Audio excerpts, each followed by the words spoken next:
City Council to order. Today is Tuesday, January 20th. It is 6:08 p.m. Apologies for the delay. Ms. Trevino, would you call the roll? Ms. Rodriguez. Mr. Bastuck. Here. Ms. Garza. Here. Mayor Houston. Here. Mr. Scott. Here. Mr. Mendoza. Here. Mr. Gonzalez. Here. We have a quorum present. Okay, we do not have an invocation this evening, so we will go straight to the pledges of allegiance, United States and Texas. I pledge allegiance to the flag of the United States of America and to the republic for which it stands, one nation under God, indivisible, with liberty and justice for all. Honor the Texas flag. I pledge allegiance to thee, Texas, one state, under God, one indivisible. If I can turn around. Next is citizen comment. City Council will hear citizens' comments at regular meetings, work sessions, and workshops. There is a process to sign up to speak at citizen comment, public hearings, or Q&A. For those of you online, when it's almost your turn, a pop-up question will appear on your screen, and you must respond to it in order to be able to speak and turn on your video when it's your turn. Speakers may speak once during citizen comment time period, may not yield time to others. If you speak now about a public hearing topic on tonight's agenda, I ask that you not repeat exactly the same comments again during the public hearing on the same topic. When it's your turn to speak, state your name for the record. For a public hearing, you need to add your address. You have 3 minutes. When you start speaking, you're going to see the timers in green. When you have 20 seconds left, the timer shows only yellow, and there is a ping sound. And when your time to speak is up, the timer is red, and a loud bell will ring. If you hear a popping sound, please step back a little from the microphone. The mayor and council will endeavor to ensure that meetings are conducted in a courteous manner and an atmosphere free of defamation, intimidation, personal insults, profanity, or threats of violence. If you do any of those, you will hear the gavel, and I will ask you to leave the council chambers. This is your warning. So, tonight, I'm just going to read all 7 names in this order. Joseph Benavides, Jessica Urbizu, Doug Mudd, Linda Coker, Maxfield Baker, Crispy Polanco, and Yancy Arevalo. Is Joseph Benavides here? Is Jessica Urbizu still here? I don't see her out there. Doug Mudd, I think you'll be first.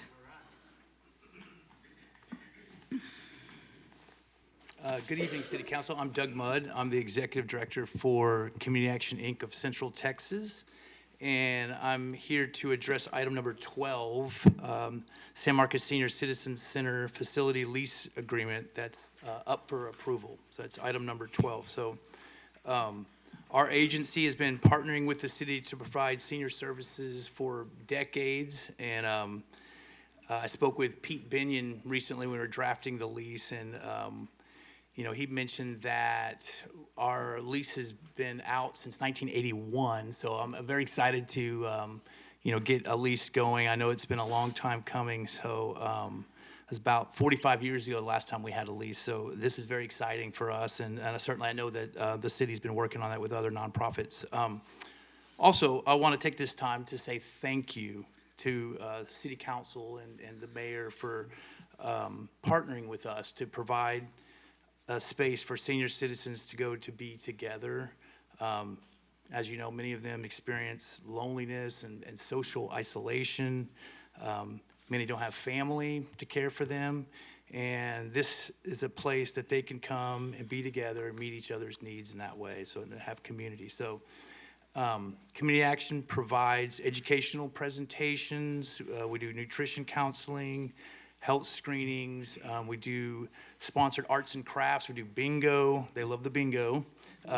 Meals on Wheels. We partner with Combined Community Action to do Meals on Wheels. We do little exercises with the seniors, food bank distribution, and other assistance to ensure that the seniors are safe and well taken care of. But mainly the Senior Citizen Center is a place that seniors can go to meet friends and get their social emotional needs met. So anyway, I just wanted to say thank you for that partnership. And last Thursday evening, our board approved the lease as it was written, with just one condition, that we do one more walkthrough for the inspection. And if that works, we just want to see if there's any defects or whatever. But if that works, then we're excited to get the lease approved and moved on. So that's all I want to say. Just wanted to say thank you. Thank you. Next speaker is Linda Coker.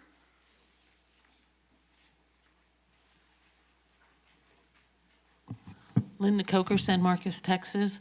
I am Chair of the Hays County Historical Commission and Chair of the Heritage Association of San Marcos's Preservation Advocacy Committee. And I just wanted to talk about the Historic Preservation Plan.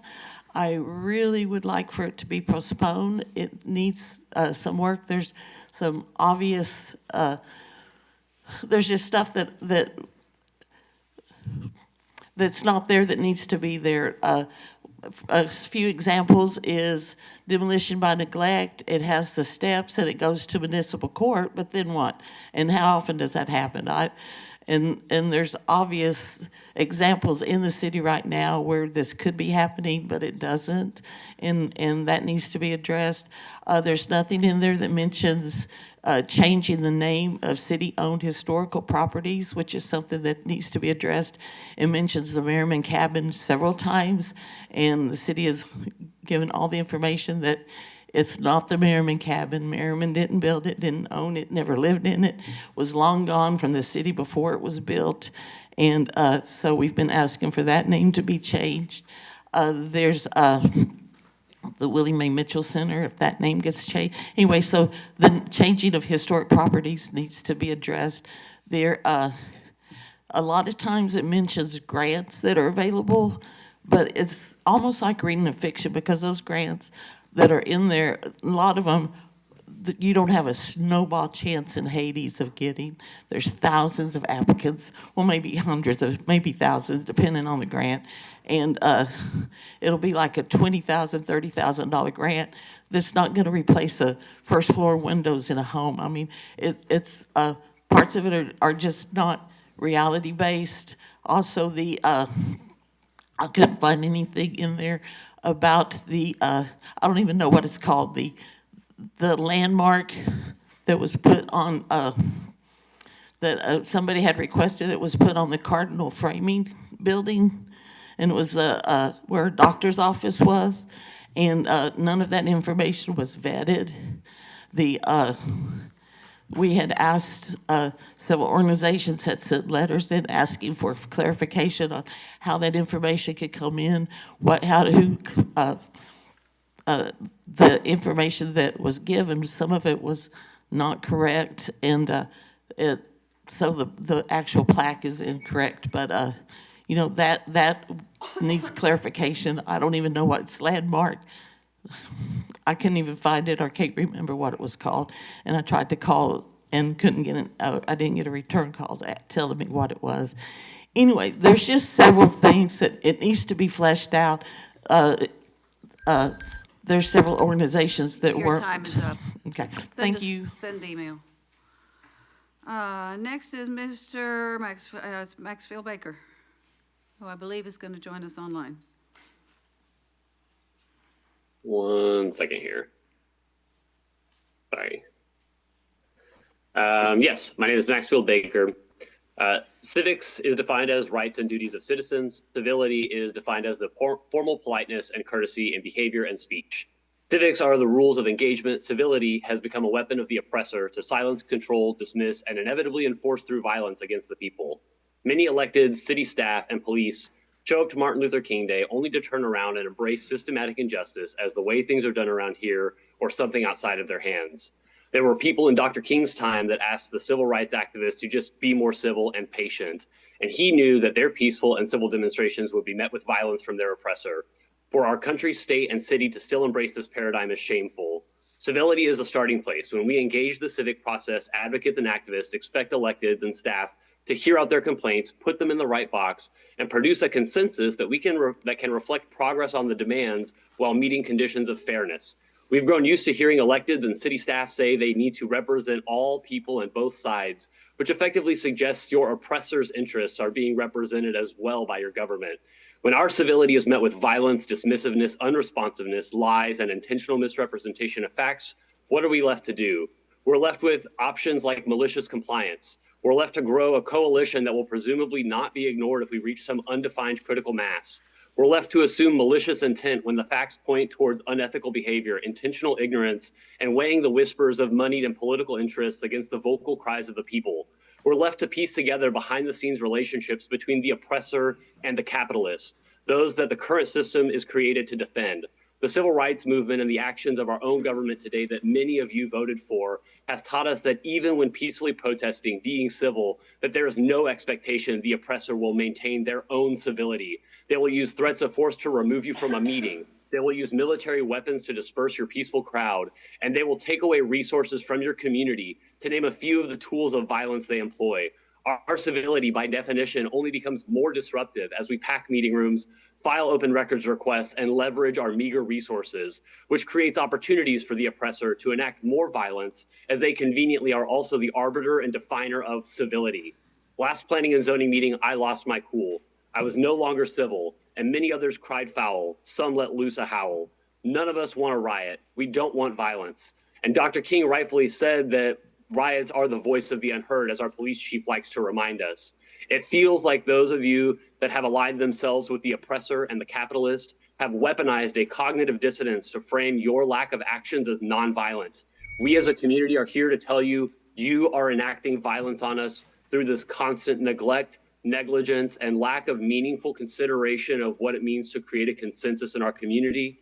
I am here to always have conversations with you, as many of our members have offered. We expect to hear from you and have dialogue, because currently the system is set up to. And your time is up. Our next speaker is Crispy Polanco.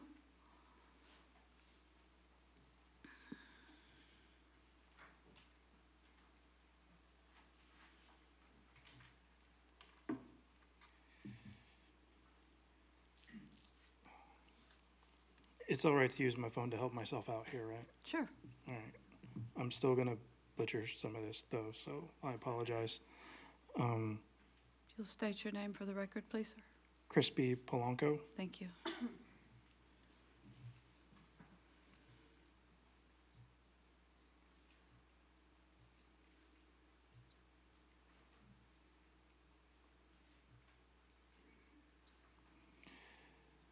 Jenry Ruiz Guillen. Sarit Jazine. Maxim Cherniak. Juan Alexis Tinio Martinez. Brian Garzon Rayo.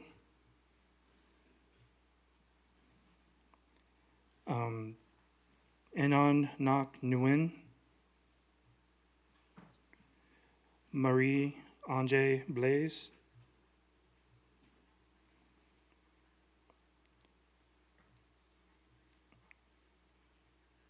Abelardo Delgado.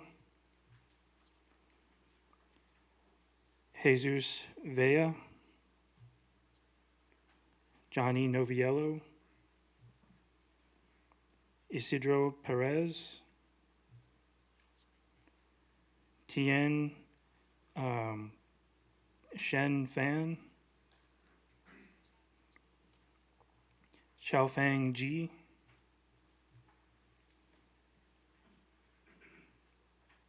Lorenzo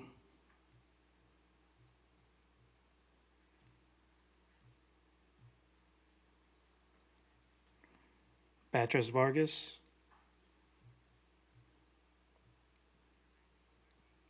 Oscar Duarte. Silverio Gonzalez. That's not the complete list. I want to leave some for my friend, so they didn't show up for nothing.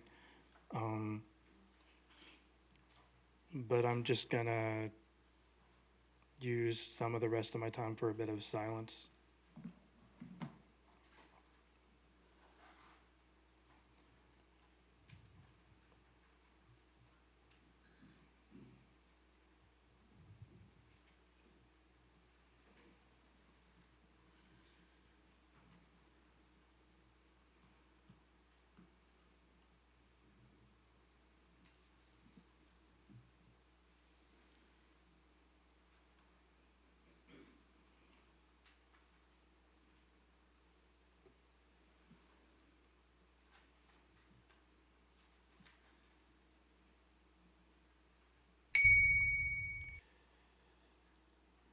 All of these people and the people that will next be read lived. People going back farther than when ICE was established, all the way to the beginning of this country. They lived, their lives mattered, and all other arguments are invalid.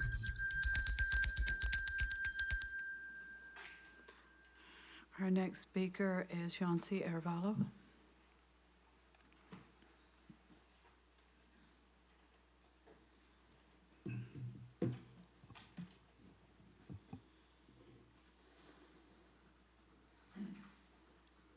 Yancy Arevalo. I'm just going to continue reading from the list that Crispy was reading from. Silverio Villegas Gonzalez, Santos Vanegas Reyes, Ismael Ayala Uribe, Norlan Guzman Fuentes, Miguel Ángel García Medina, Huabing Shi, Leo Cruz Silva, Hassan Ali Mod Saleh, Josué Castro Rivera, Gabriel García Áviles, Kai Yin Wong, Francisco Gaspar Andrés, Pete Sumalo Montejo, Shiraz Fatehali Sakwani, Jean Wilson Brutus, Fuad Said Abdul Qadir, Delvin Francisco Rodriguez, Nenko Stanev Gatchev, Keith Porter, Renee Nicole Good.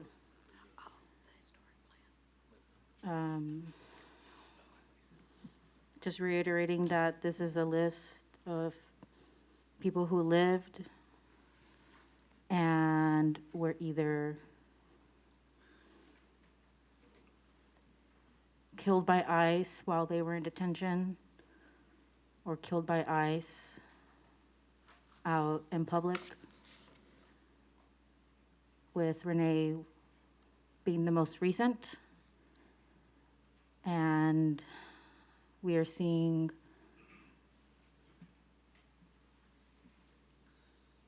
here where we live in Kyle and Buda, and just this morning in Lockhart, ICE coming into our communities and spreading fear.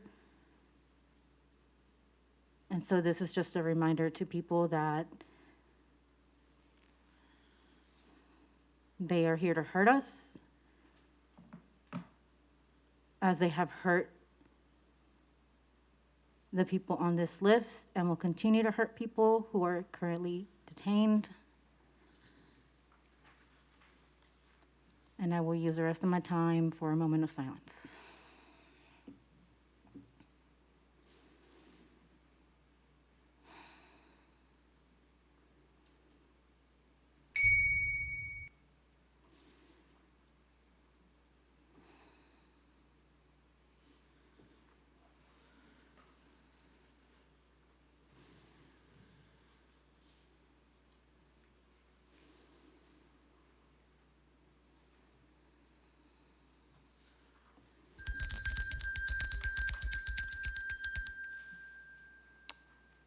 Just another check for Joseph Benavides or Jessica Abruzzo.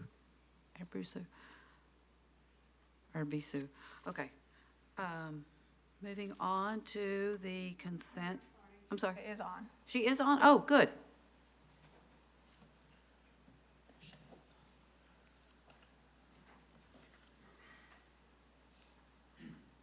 Jessica Arbizu, it is your turn. If you'll state your name, 3 minutes. Yes, so my name is Jessica Urbizu. I come before you, Mayor, City Council members, and city staff. Once again, I am the chairperson of the San Marcos Housing Authority Board of Commissioners.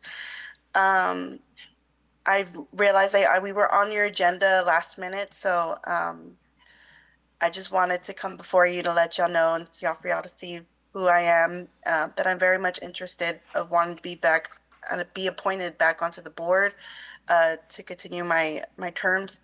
And just to let y'all know that I'm here for my community and the people that I serve, and their voices matter, and no matter whatever decision the board makes. And I just want to make things better for them and improve their way of living in any way, shape, or form. I yield my time. Thank you.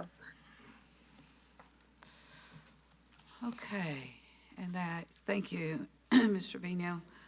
That concludes our citizen comment for the evening. It is now time for consent agenda. Following ordinances, resolutions, and other items 1 through 16 may be acted upon by one motion. There's no separate discussion unless a council member wishes to pull that item. If so, discussion will happen after our executive session this evening. So, council, do you have anything you want to pull? Item 12. Item 12 by Ms. Rodriguez. Anything else?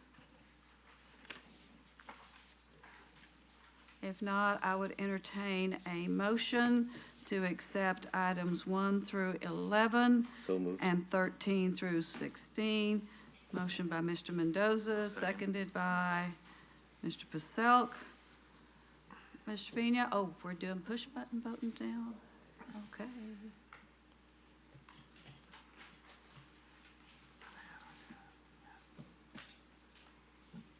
And sometimes that one you have to press twice, so if you'll just keep an eye, I think you're okay this time. Ms. Garza? Except 12, yes, ma'am. The motion passes 7-0. All right, then we are to our public hearings. Mr. Vino, would you read item 17? Yes, receive a staff presentation, hold a public hearing to receive comments for or against a proposed resolution approving an amendment to the River Bridge Branch Public Improvement District within the city of San Marcos, Texas. And I see we have staff here and a presentation that was in the packet.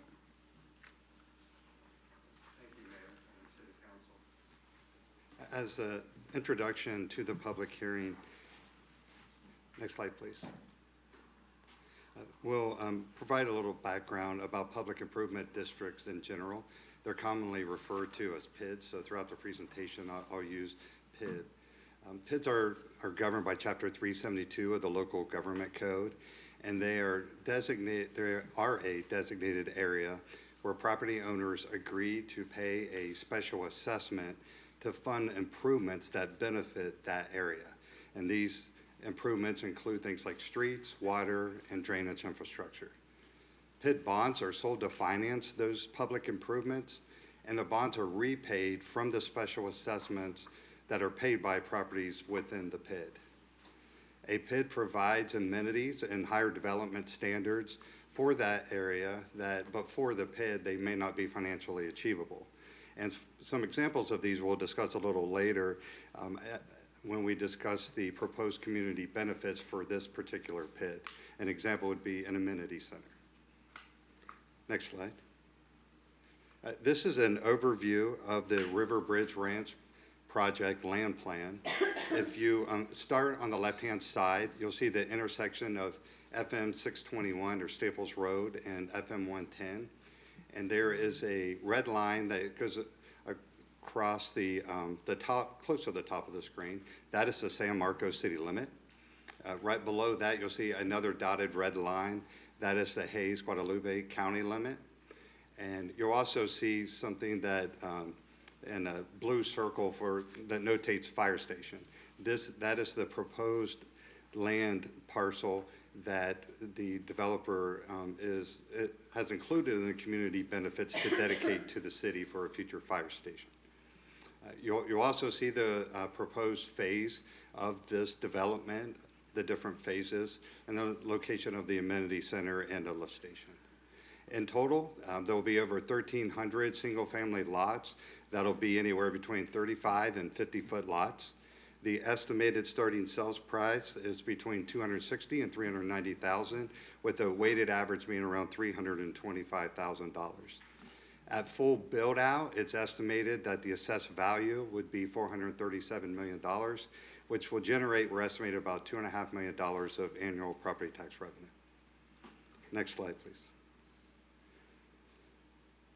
The River Bridge Ranch PID was created in 2020 as part of a settlement. At that time, the authorized public improvements included $10 million for wastewater and buffer improvements.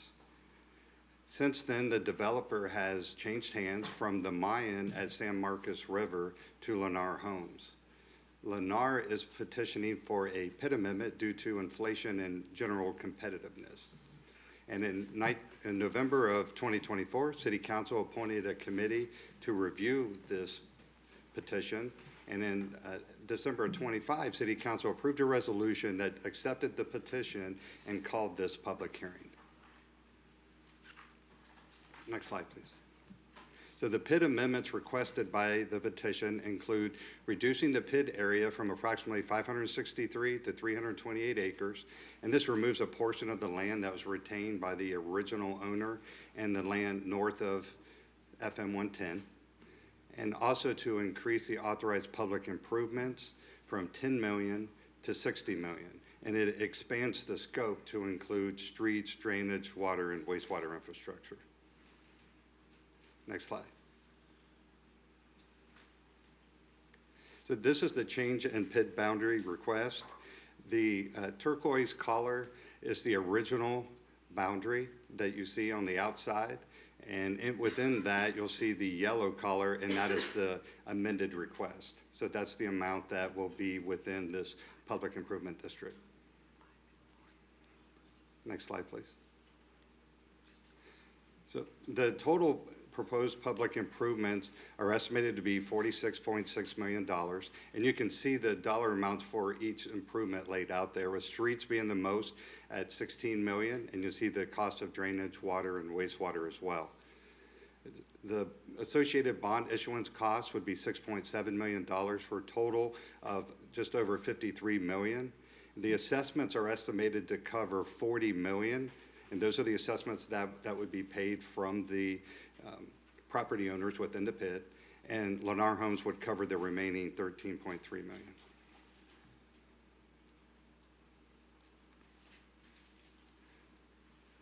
Prior to issuing a PID bond, there has to be a value to lien ratio of 3 to 1.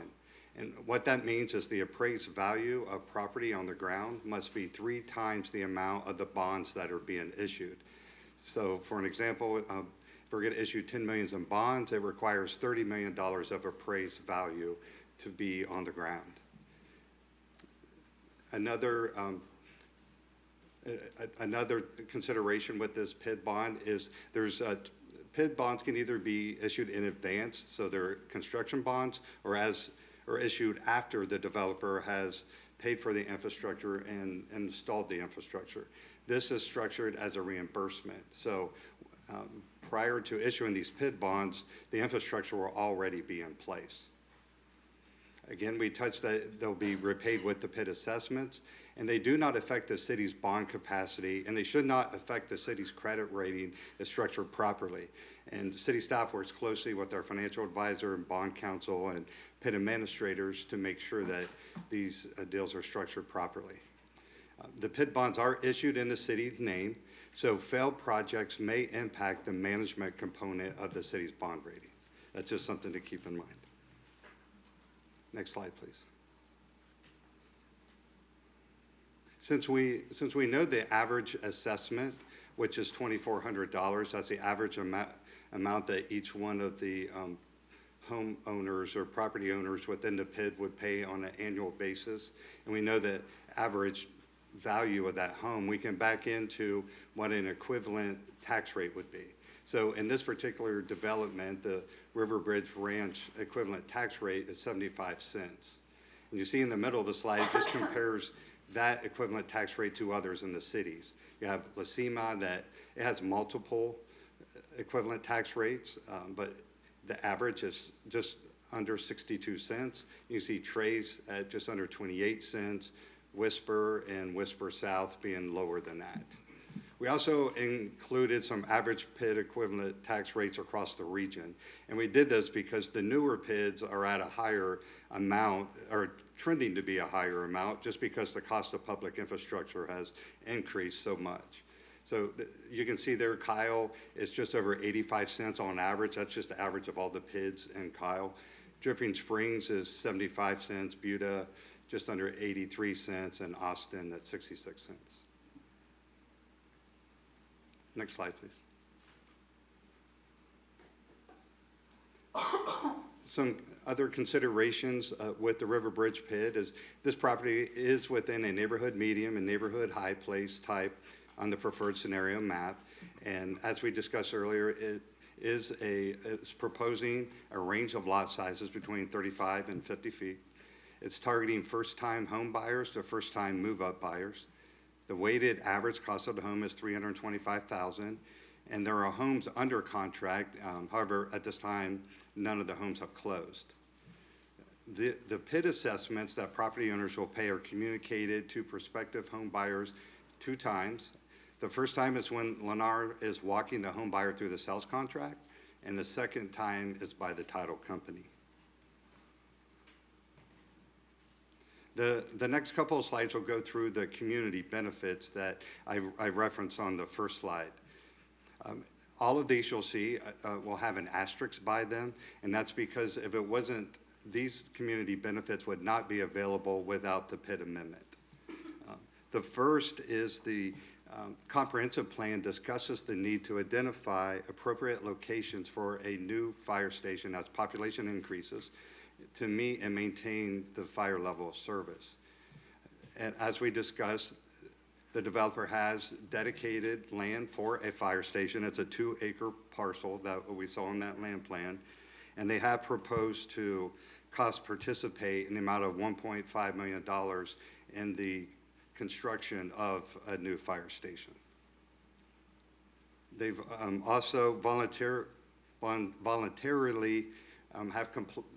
they have volunteered to comply with specific sections of the 2025 Development Code.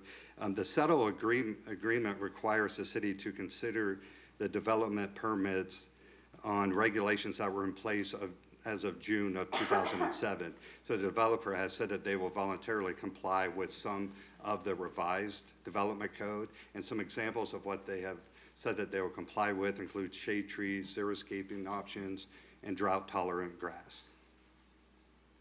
Next slide, please. During the comprehensive plan process, the community expressed that park access is limited in this area. And this development does include an enclosed 2,000 square foot amenity center with HVAC that will be made available for public use through an agreement with the homeowners association. There will also be larger trees at the entryway of the amenity center. The comprehensive plan also discusses improving bus route coverage and shelters. And this development, one of the community benefits is a bus stop shelter at the intersection of Staples Road at FM 621 and FM 110, and it'll be integrated into a future multi-use trail.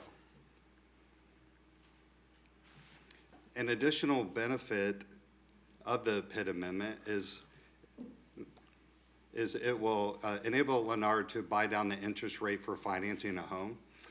As an example of this, Lennar would be able to buy down an interest rate from a current rate of 6.5% to 3.75% that would reduce the homeowner's mortgage payment. using that weighted average cost of home of $325,000, the mortgage payment, including the PID assessment, would be $336 lower after the interest rate buy down. So that brings us to the recommendation and next steps. The community benefit details are still being finalized. In discussion with the developers team, they would like to have those finalized and brought back to City Council as soon as the next meeting. No action is required on this agenda item. The recommendation is to open the public hearing and keep it open. And then the public hearing will resume at a future meeting once the community benefits are finalized. So City Council will consider the resolution to amend the PID at the meeting when the community benefits are finalized. And that concludes the introduction to the public hearing. Okay, thank you. We've had our presentation. I will now open the public hearing.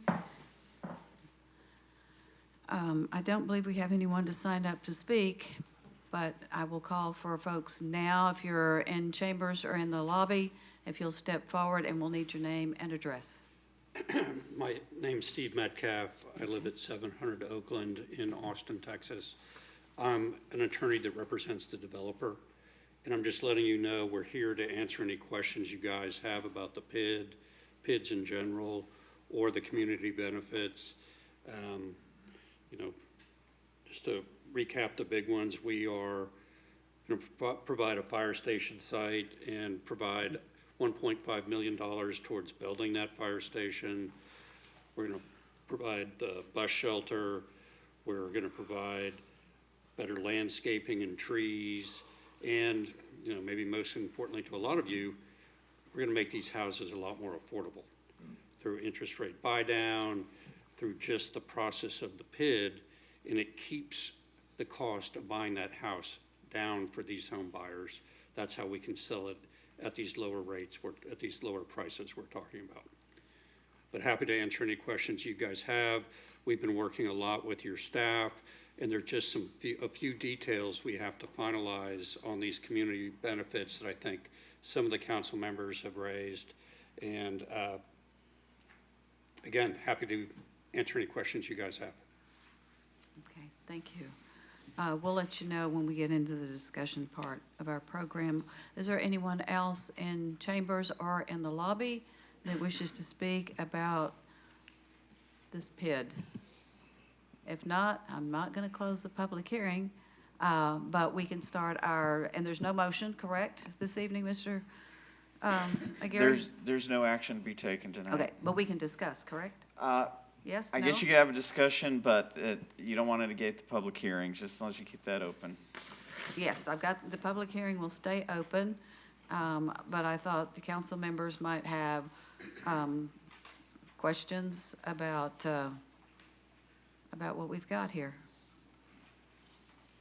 And If and you actually, come up as with I'm one reading later, this, as I'm reading this, it is just the public hearing, so I think we're going to have that. I was just getting ready to say, you've got another opportunity at the next, will this be when will the next time that we see this be? Next We would- meeting, or we don't know yet? Yes, we'd like to target the next meeting. ma'am. Okay, but it could change. Yes, ma'am. Okay, so we'll have time, council, you will have had time to think about it.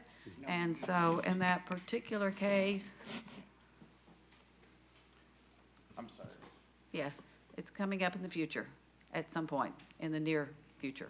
Yes, ma'am. Okay, Yes, and I think it looks like there was one other person online. there's two people available to answer questions, is what you see on your list. Okay. Oh, Hello. did you want to speak at the public hearing, Mr. Baker? Yes, Okay. I wasn't Now's the sure time. if that was, great, thank you so much. I appreciate you watching the chat and see that I raised my hand for that opportunity. I have, when I was on council, I saw this project come before us and we talked a lot about it in executive session. And as the background on it alludes to, there were legal steps taken by I would guess this developer over time that has forced our hand towards this development and the consideration of a PID. This development is, it's not in a very convenient place as a vis-a-vis the river. And Lennar Homes was recently in the middle of a lot of controversy regarding the housing plan for Comfort, Texas. There was a lot of community conversations around those kinds of developments. I would just caution council to consider whether these developers are indeed, good actors and able to move forward on a promise when the set of circumstances that has kind of produced this project and likely will force your hand at the threat of further litigation to adopt this. I would ask that you all consider to ask staff about the current other PIDs that the city of San Marcos is in contract with and how those have panned out for us and maybe the impacts those ended up having on our budget. And make sure that, again, we not roll out the carpet for somebody unnecessarily that is really forced our hand into the situation. So that's all my comments. Thank you. Is there anyone else? Do we have anybody else? Anybody else is even online? Okay.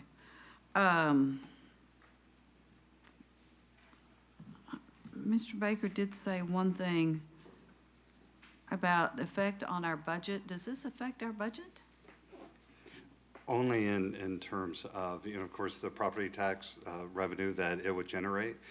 And there could be, as the city grows, we would need to have city service expanded to cover areas.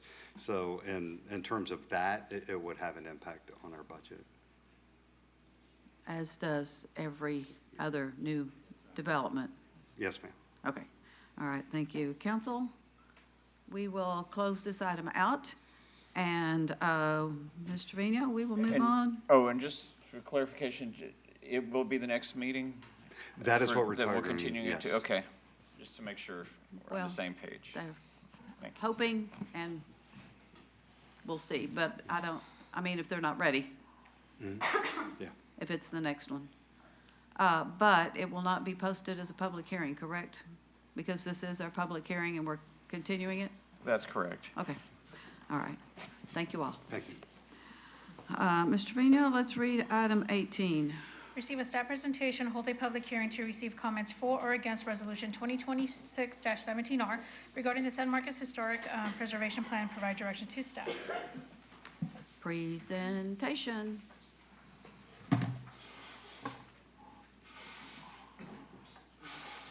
Could we go back one slide? Thank you. Good evening, Council members. Allison Brake. I'm the Historic Preservation Officer and the project manager for the city's first ever Historic Preservation Plan.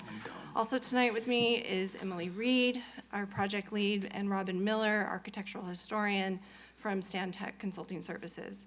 We presented the draft plan to council this past fall, and tonight we are bringing it to the council as we seek adoption of the plan. The plan presented tonight is the result of a collaborative effort between city staff, consultants from Stantec, the HPC, Historic Preservation Commission Steering Committee, and the community. Next slide. Recognizing the opportunity to be more inclusive and to tell a more complete story, the city contracted with Stantec Consulting Services in 2024 to develop San Marcos's first historic preservation plan. The Historic Preservation Plan is a policy and guidance document similar to a comprehensive plan that's intended to help guide decision makers. Its role is to establish priorities, strategies, and implementation tools, not to approve projects or adopt regulations. The plan instead provides the framework, the necessary recommendations for things like expanded surveys, thematic context statements, and partnerships that are needed to identify and address underrepresented and at-risk resources through future actions. Next slide. So when we're looking at the Historic Preservations Plan relationship to the comprehensive plan, we know that the comprehensive plan is an umbrella document that helps to integrate that high-level direction into implementation tools like other master plans and the City Council's annual strategic plan. Staff is excited to bring this plan to you tonight to discuss the adoption of the Historic Preservation Plan, because by adopting it, the city would be implementing an action item that's identified in the comprehensive plan as seen in HN 3.3, as well as implementing a strategy identified in City Council's 2025-2026 strategic plan. It's strategy number 2 under goal number 1. Next slide. A majority of this project is funded by the capital improvements plan, but in April of 2024, the city was fortunate to have been awarded a $5,000 matching grant from the National Trust for Historic Preservation, which is a national nonprofit organization that advocates for preservation policies, manages nearly 30 public historic sites, and supports local efforts through grants like this. As mentioned during the presentation last fall, one of the key requirements of the grant is that the preservation plan be formally adopted by the end of February of this year. Next slide. A little after over a year, we are now at the final stage of the project timeline and seeking adoption of the plan. Next slide. The plan reflects extensive public engagement, including stakeholder interviews, a bilingual community survey with over 400 responses, multiple public workshops, pop-up events, and a formal public review period of the plan. Public input was analyzed and then translated into findings, goals, and implementation strategies, which is consistent with standard preservation planning practice.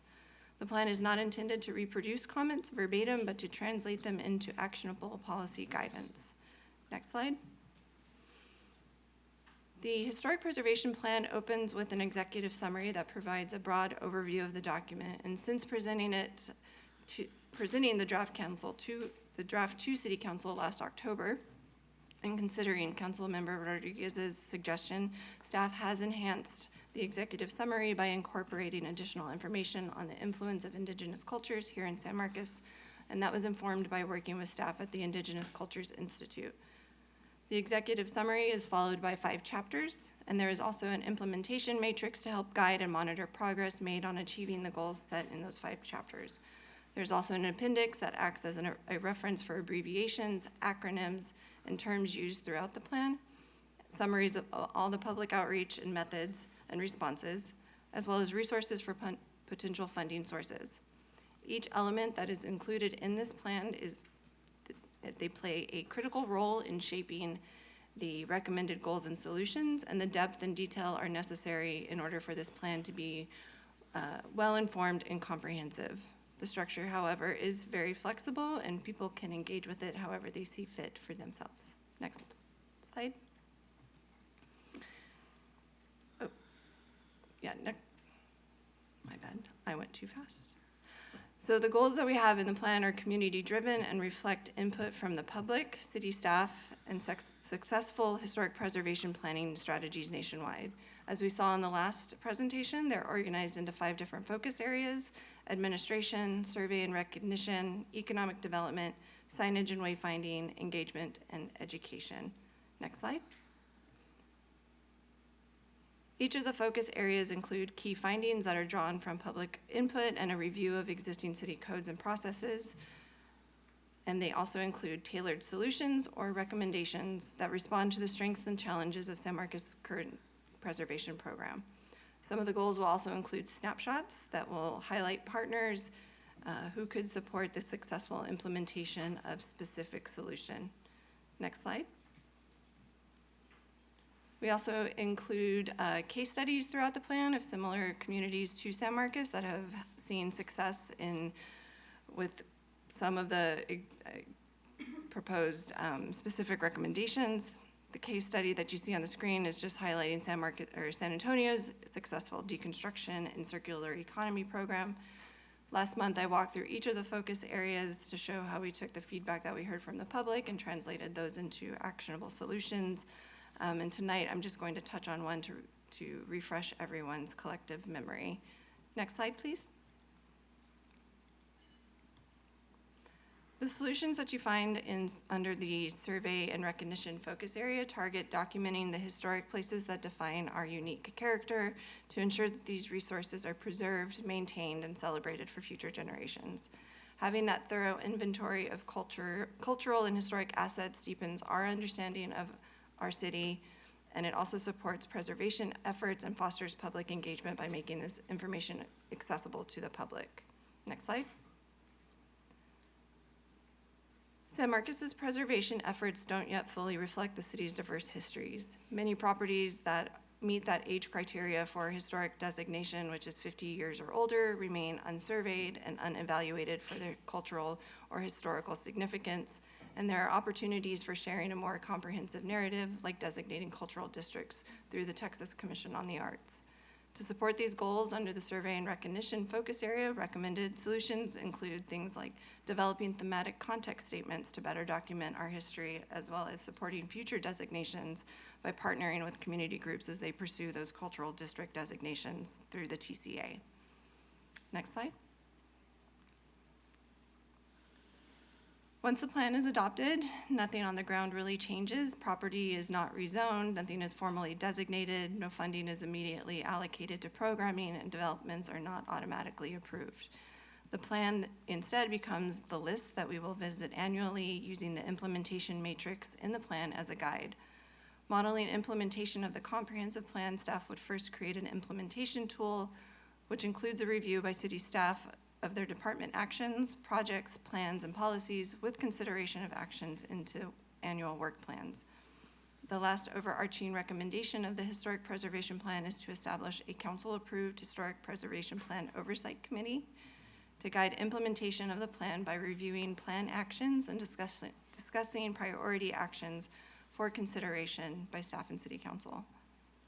Other key steps in implementation could include creating an annual work plan for the Historic Preservation Commission. This is a practical way of translating the broader goals of the preservation plan into actionable steps. This helps to prioritize initiatives as well as helping to keep that commission focused. As with the comprehensive plan, there are a variety of methods to implement the 135 actions over the next 10 years. And what you see on the screen are just a few of those, including regulatory initiatives like updating the development code, establishing historic tax incentives, supporting those cultural arts district applications, or reviewing our capital improvements plan in order to incorporate local history into those projects. Lastly, key priorities that are identified by this oversight committee could be considered by city council to incorporate into your annual strategic plan and or the budget process as part of the visioning process that happens in January. Next slide. The adoption process for this plan has followed the same approach that we've used for the comprehensive plan along with our area plans. It's driven by the National Trust Grant that ensures adoption by February. Over the months of October and November, staff provided updates to the Historic Preservation Commission, the Planning and Zoning Commission, the Neighborhood Commission, as well as City Council. There will also be another public hearing to be held on the 3rd of February. Next slide. Anyone can view the final plan, the adoption schedule, or look at our past events by going to the website, which is sanmarcostx.gov/HPP. Next slide. On December the 4th, the Historic Preservation Commission recommended approval of the plan with a minor amendment to the timeline in Chapter 2. Next slide. That timeline now better reflects that San Marcos integrated schools earlier than most, and that can be found on page 40 of the plan. Brown versus Board of Education was decided in May of 1954, which overturned the separate but equal doctrine. Following that, in 1955, Brown versus Board of Education 2 was decided and mandated that states begin dismantling segregated systems with all deliberate speeds. And just 2 months following that, on August the 9th, of 1955, the San Marcos Board of Trustees voted to integrate schools here in San Marcos. Next slide. On December the 9th, the Planning and Zoning Commission recommended an ongoing stakeholder committee to implement and as necessary propose revisions to the plan, as well as opportunities for additional public input and feedback to be added to future revisions of the plan. Next slide. Adoption does not preclude future updates to this plan. The plan explicitly anticipates annual review amendments as needed, and a formal update cycle in the plan implementation and maintenance section found on page 152 of the plan. Following the December 9th meeting, staff amended this section to clarify the purpose of the plan as a high-level guidance document and expand on that long-term strategy to establish that Historic Preservation Oversight Committee. The section now clarifies that the committee should be council-appointed and should meet regularly at least twice per year. The section has also been amended to clarify that any changes to this plan provide opportunities for public input. Next slide. Staff would just like to thank everyone who has provided input into this document. The Historic Preservation Plan is a representative document of San Marcos and provides the guidance that is needed to strengthen the preservation and celebration of San Marcos's cultural and historical resources.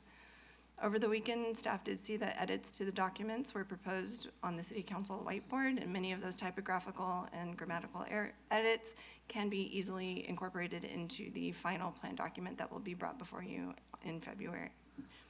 Staff recommends approval of the San Marcos Historic Preservation Plan with the amendments presented.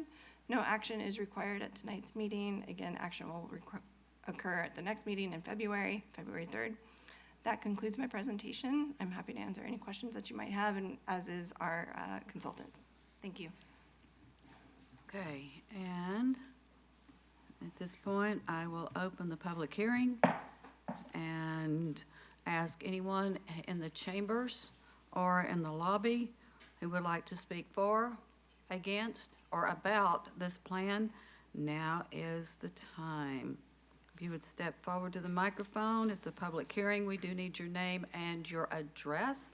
You'll have 3 minutes, and we have a timer on the screen. Anybody? Anybody who didn't finish their comments as citizen comment? Mr. Trevino, is there anyone online wishing to speak? All right. And I will close the public hearing. Council, there's no action required, but we can discuss. Is there anything anybody wants to bring up? If you don't mind, I'd like to go. Mr. Mendoza. So while we were here in the meeting, we received an email from Preservation Texas with their interest in helping us with this particular plan. I believe, let me see if I can see where it came in, at 4:58 this afternoon. And just from my experience itself, I happen to love this organization itself. They seem to have done some amazing things, but they also have some individuals that are localized that really know what they're talking about. So I was just hoping that we could actually somehow incorporate that, or since we're not making actions today as approving it, somehow try to get their assistance and detailing up, especially for myself. I'd like to see a stronger action plan.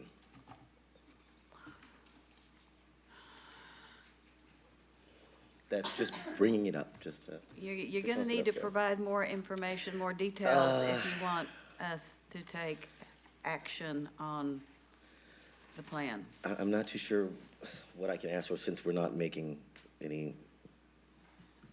Mr. Gary, can we actually suggest changes right here, right now, and is Yes, right here, it's- right now a you're good providing time to do it? direction to staff on this plan, so if you all have Yes, and comments. And of just- course, they can be brought back for the formal adoption with formal amendments. That's the alternative way. And that would be good, but we have a very heavy agenda on February 3rd. I Yes, would ma'am. suggest that anything we know we want changed Just to tonight would continue. probably be a good time.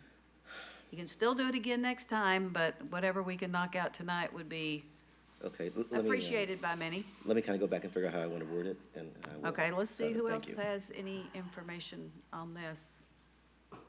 Anybody down here? I'll throw something at it. Mr. Brazil, go right ahead. Yeah, we just have a constituent or a group that has concerns. I guess my question is, did staff get this email and have they addressed comments to these concerns? This is the specific email. That's all we're trying to do is you've got concerned members, you say, okay, let's bring it up.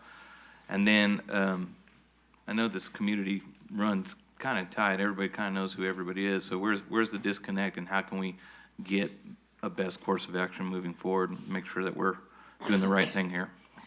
Staff did receive the email at the same time that City Council received it, so we haven't looked deeply at it. On the surface, I would definitely.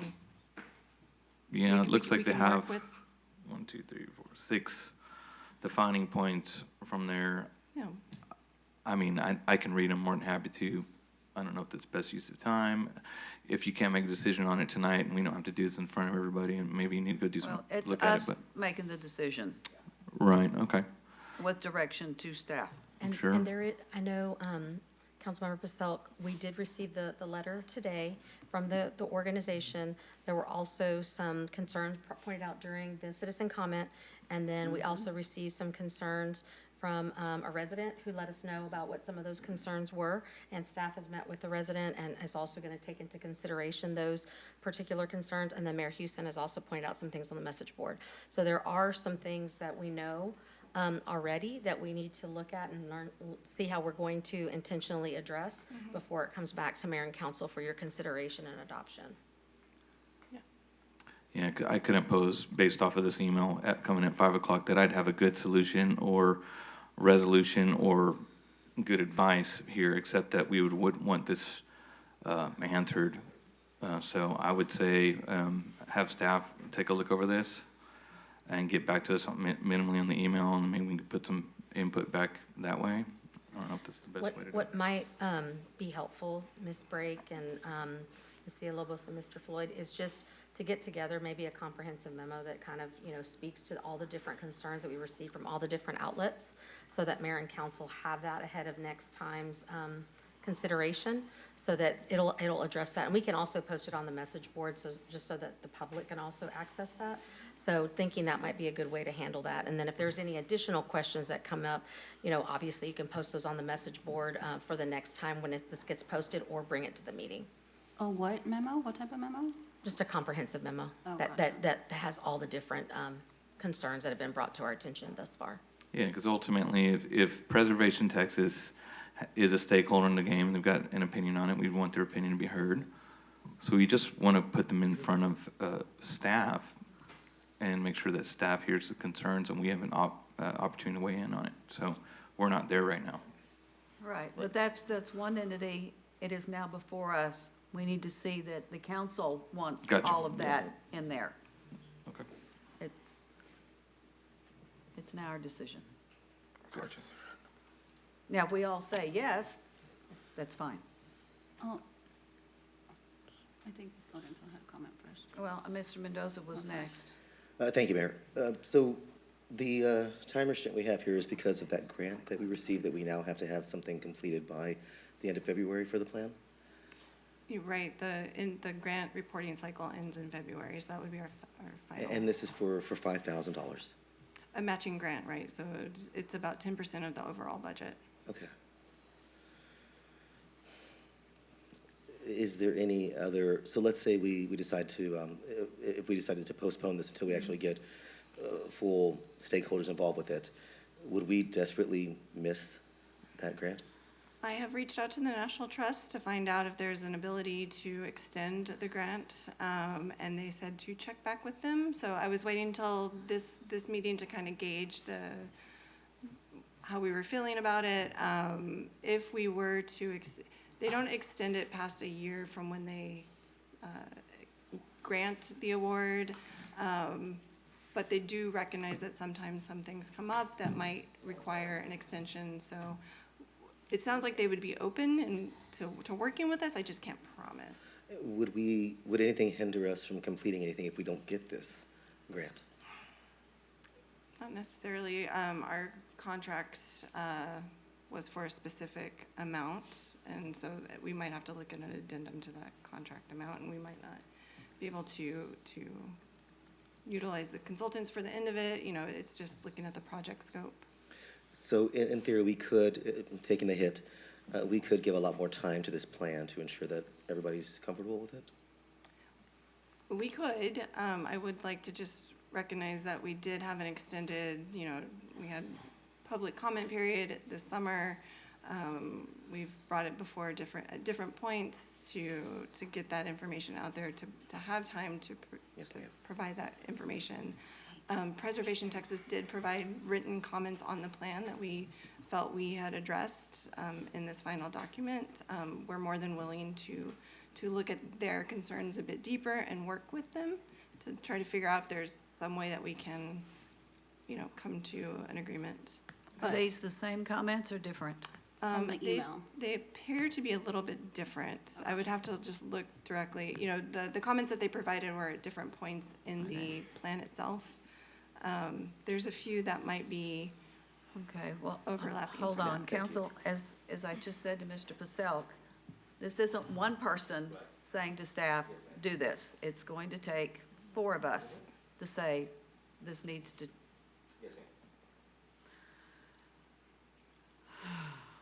And for the public, I'll just read, for example, the first one. Identifying neighborhood-specific character, defining elements and features of the city to guide new development in different areas. I see that as being pretty significant for that. Yeah, If that was one that we said, yes. Yeah, I'm going to turn this over to our consultant, Emily Reed, just to kind of answer that site-specific. Yeah, thank you. And I think that they, Preservation Texas and several of the other commenters who've provided some feedback of late have had some great points and some great ideas for plan implementation. And I think perhaps where the disconnect is seeing some of these very specific requests, talking about specific properties, and then this first bullet point here from Preservation Texas asking to identify neighborhood-specific character-defining elements. That would be a pretty involved process, and I think that that is certainly something that this preservation plan has a roadmap to address in the future. Doing all of these things and getting the sort of beginning the implementation is getting the cart before the horse a little bit. So I think that in your question about, do we lose the money? What's the rush? I think that there has been a deliberate and intentional and meaningful engagement with the community to develop the plan that we have here. And this is offering the roadmap. And I think that the more we delay to, well, what about this little thing and this little thing? And did you think about my individual property? Those are all potentially valid concerns, but at some point, it seems that the city may want to just say, here's our roadmap. It's a more general, high-level guiding document.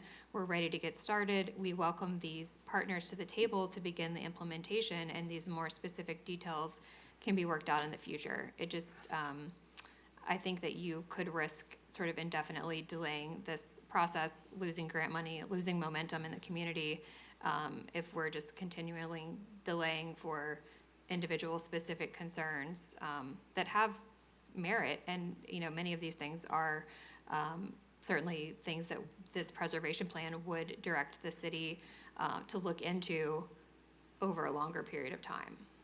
What do you mean by delay momentum? I guess the longer it takes for the plan to be implemented, then it's pushing out the implementation of the plan, the establishment of an oversight committee that could begin to do the work of the plan, sort of. And speaking from our perspective, we had a scope of work that was based on the grant, and what we've produced is in line with the contractual scope. So the additional work that some folks are proposing, I'm not sure who would do that work, how that would be funded. So it seems that, tie the bow on this guiding document and then regroup to begin doing the more intensive planning of figuring out, what are the priorities of the community, what are the priorities of the council, what funding's available. All of these things need to be answered before you can have a much more specific plan. Maybe we need a phase 2 of the plan. Yeah, I guess I'm just struggling to understand y'all's goals as a consultant that's trying to get this deliverable done with our broader role as council members to be able to impact a document that's very important to our neighbors. And so I appreciate that perspective. I'm going to address some of the things that I put out there, and I need to note that the responses is the middle section. I had several things listed before the response, and I actually had several things listed, 2 of them at the end. So not everything that I had listed on the message board was responded to. I don't know where the thing is, but there was actually one typo. There's several things here that they're just factually wrong. And so this gives me concern because I only addressed the things that I knew about. For example, the Heritage Association and how it was formed, because I'm a member and past president. I also worked at the university for 33 years, and I've been in town for a really long time. So these are things that I know, and then a couple of small errors where something got duplicated, and y'all are going to get that fixed. My issue is I don't know the background of everything else that was in there. And that's where I've got pause, because I don't have time to check them all. So I'm just going to say that. And this is the part where it has the big year and then the other things under it.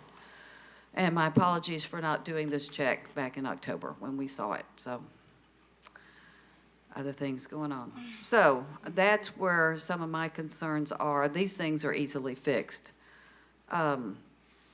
I'm also concerned about some of the things that were brought up, like the implementation. And the bigger question is how much of that detail needs to be in this? It says it's a plan, right? Not some thoughts, but it says it's a plan. And so y'all may not know, but one of the things that I keep asking whenever we have a plan is, where's the checklist? Where is the checklist so we can start marking things off? And that's something that I'm looking for every plan. Because I've been here a long time, had a break, came back, and there's a lot of plans, and we all talk about plans sitting on the shelf. And I'm glad to see somebody said an oversight committee. I learned a long time ago when we had a bond committee, and a lot of things passed, but things in previous bonds we're not getting done. There was one road I don't think we got to for 20 years. It was become what one resident kept coming in every year talking about it. But we had one bond committee that some of the committee members came back and said, can we please have an oversight committee? They did. They met quarterly. Stuff got done. Anyway, so that's why I suggested that we have one on the comp plan committee. We got some of our checklists in there, and we're going to be able to follow and see where are we? You know, are we getting where we said we were going to go, et cetera. So I'm glad to see that that's being suggested for this one. But there's a lot of things that I have pause on, but I do understand that we don't want this to take 2 more years. And I guess we've maxed out our contract? We are very close to it. We're very yes. close, okay. And there's a lot of, not a lot of funding just laying around that hasn't been allocated. I'm guessing not even $1, Ms. Reyes. So I'm going to stop there and let somebody else talk, because I'm not sure what I want to do. Well, Mayor, if I may. You go right ahead. Thank you. This is Preservation Texas. Do we have anybody from Preservation Texas here today? Me, I'm just kidding. No? Okay. Even the bullet points on here are kind of general. It'd be a lot easier if they were specifically, hey, page 252, section B, change this, or, and I get it when you're writing something in the spirit of the document, it's kind of hard to define that. I will make a comment that $5,000, I'm not putting down $5,000. I'll take $5,000 any day, right? But in the grand scheme of things, I wouldn't want to chase this just for $5,000. I almost feel like, if I was on one of these committees, I'd help find $5,000, pretty quick. So the point being is, we don't want to rush it for the money, but we still want to get this thing done. So, you know, Preservation Texas has some feedback. I'd like to see more specifics, you know, because if we want to get this done and we can get it done in a pretty quick time frame, let's get to it. You know, like who are the stakeholders here, and how quick can we talk this one out? And if we can come to some type of quick agreement, cool. If not, then I'm just saying that there's no harm. I agree with the mayor. I wouldn't want this to go on a whole lot longer. So if there's something that needs to be fixed there, we need people talking. And I'm not saying that you already haven't, but it's still come back before the dais today as an unresolved item, right? Like how do we get to resolution on this? I guess that's the question that we ask ourselves. Right. I think the question is about like process and timing. Like I hear you and I appreciate staff's willingness to create a comprehensive memo of all of the feedback. But then it's like, what does a timeline look like when we get this back again? Are we going to be making like minor edits or more like substantive incorporation of thoughts before adoption, right? And like, how do we balance timeline, use of our resources with, I feel like most of this council's very valid concerns about capturing feedback from people who seem to be very invested in the conversation. I don't know. Okay, what I'm gonna do is I'm gonna go through this list. And let's see which of these we're gonna agree on. It may be everything, not trying to predict anything, but there's 6 items. And so I'm gonna go through each one. If y'all will have this up. Can we get this letter, this list on the Jumbotron? Right. And I just want to name, I think it's good that we start looking at the list, but I think that there's also been other pretty thorough or detailed feedback from other people as well. Sure, but if we've got 2 council members keep coming back to this, there may be Yes, one ma'am. thing in here nobody cares about. Okay, that sounds good. I doubt it, but then we'll go back to the other things you're talking about. Yes, Mayor. Okay, here it is on the screen. If we could get the part that we're looking at a little bigger would be great.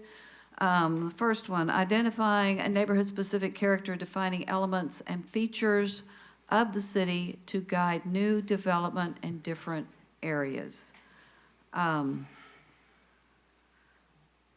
That is huge.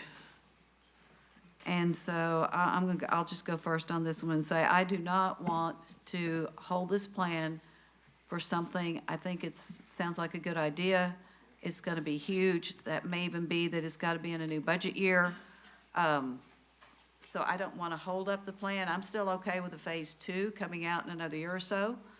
And so that's where I'm just gonna mark mine down, my vote, if you will, as phase 2. Would love to hear from anybody else on this, number 1, identifying neighborhood-specific information. Need to know y'all's opinion.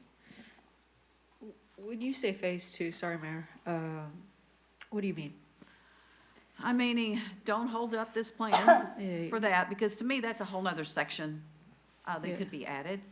And it might be a year from now before we can do that. We might have to pull together some money for the consultants to continue working, because that's gonna be major. So I'm saying don't hold the plan up for it. And it could be that it comes back to us and we make a decision on it later. Mayor, I'm going to agree with you because it's going to take staff time. So, It's not just staff time. well, it's going to take more stuff. So I'm down to wait until the phase 2 for that particular one. Phase 2, and phase 2 comes back to us before any work is done, to make sure we still want to do it. Okay. Mr. Gonzalez? Yeah, so I'm with you, I guess, in theory. My concern is, and to go back to a term that staff used, this is meant to be a guiding document. But I feel that a lot of the other quote-unquote guiding documents that we have, some of our community takes as a rigid Bible that cannot be changed. Case in point, the Land Development Code. But I won't cross that bridge too far today. So in theory, I'm with you that we don't hold up this document and make modifications and changes and expansions as we move forward.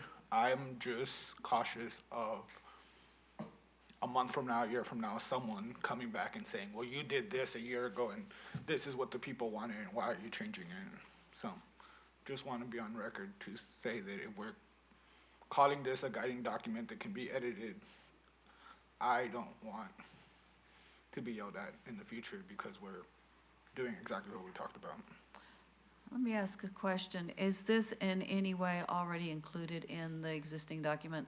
And can you give me a page number? Sure. On page, let me get that page number. The page number of the document, it's page 123 of the plan. It is a solution under the certificates of appropriateness that reads, consider. I'm sorry, wait, what page?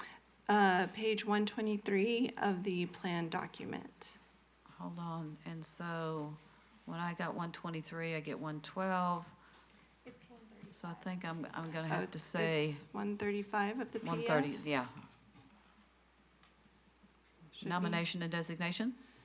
It should be certificates of appropriateness, but that should be, I'm looking at the document that is the marked up document that I had online. So Yeah, what I'm looking at is the one that's online. So you say the page on the document itself is 123? Yes, ma'am. It should be certificates of appropriateness. This is case study San Antonio. Let me, And I'm looking at the one that says final draft. That's on the website. give me 1 second to get there. How many pages is it in the document? Sure. Yes. And while she's pulling that up, I'll just give a little background on this point. So identifying neighborhood-specific character-defining elements and features of the city to guide new development. So I think really what they're asking for there is some updated design guidelines. And we have acknowledged that the 1999 guidelines are due for a refresh. That was one of our findings. We recommended amending the certificate of appropriateness process and revisiting that. As you can imagine, as you know, living in San Marcos, not all the neighborhoods are the same. They have different characteristics. So that would not be something that would apply to the entire city. I think that what Preservation Texas is saying is that these items should be addressed in the plan, not necessarily completed in the plan. And I would say that we have addressed the issue of design guidelines to guide new development. I'm just looking for a certificate of appropriateness, and I'm not finding what you were looking for. But what I was looking at this one is for, go back, to guide new development in different areas. That's what I'm looking for, is that part. So you're saying we have one, but it's old, and we need to update it, 1999? And Yeah. that's a task that's in this one that we can put a check mark by at some point in time? Updating the historic district design guidelines, yes. New development, I'd have to look, the section that I was looking at was certificates of appropriateness. Consider updating the existing historic design guidelines to reflect best practices, including guidance on accessory dwelling units, appropriate replacement materials, and site elements like walkways. I do feel like there is one for new development, and what you're referring to is more like character studies that the area Which plans. still haven't been done after 10 years or whatever. We're not complete.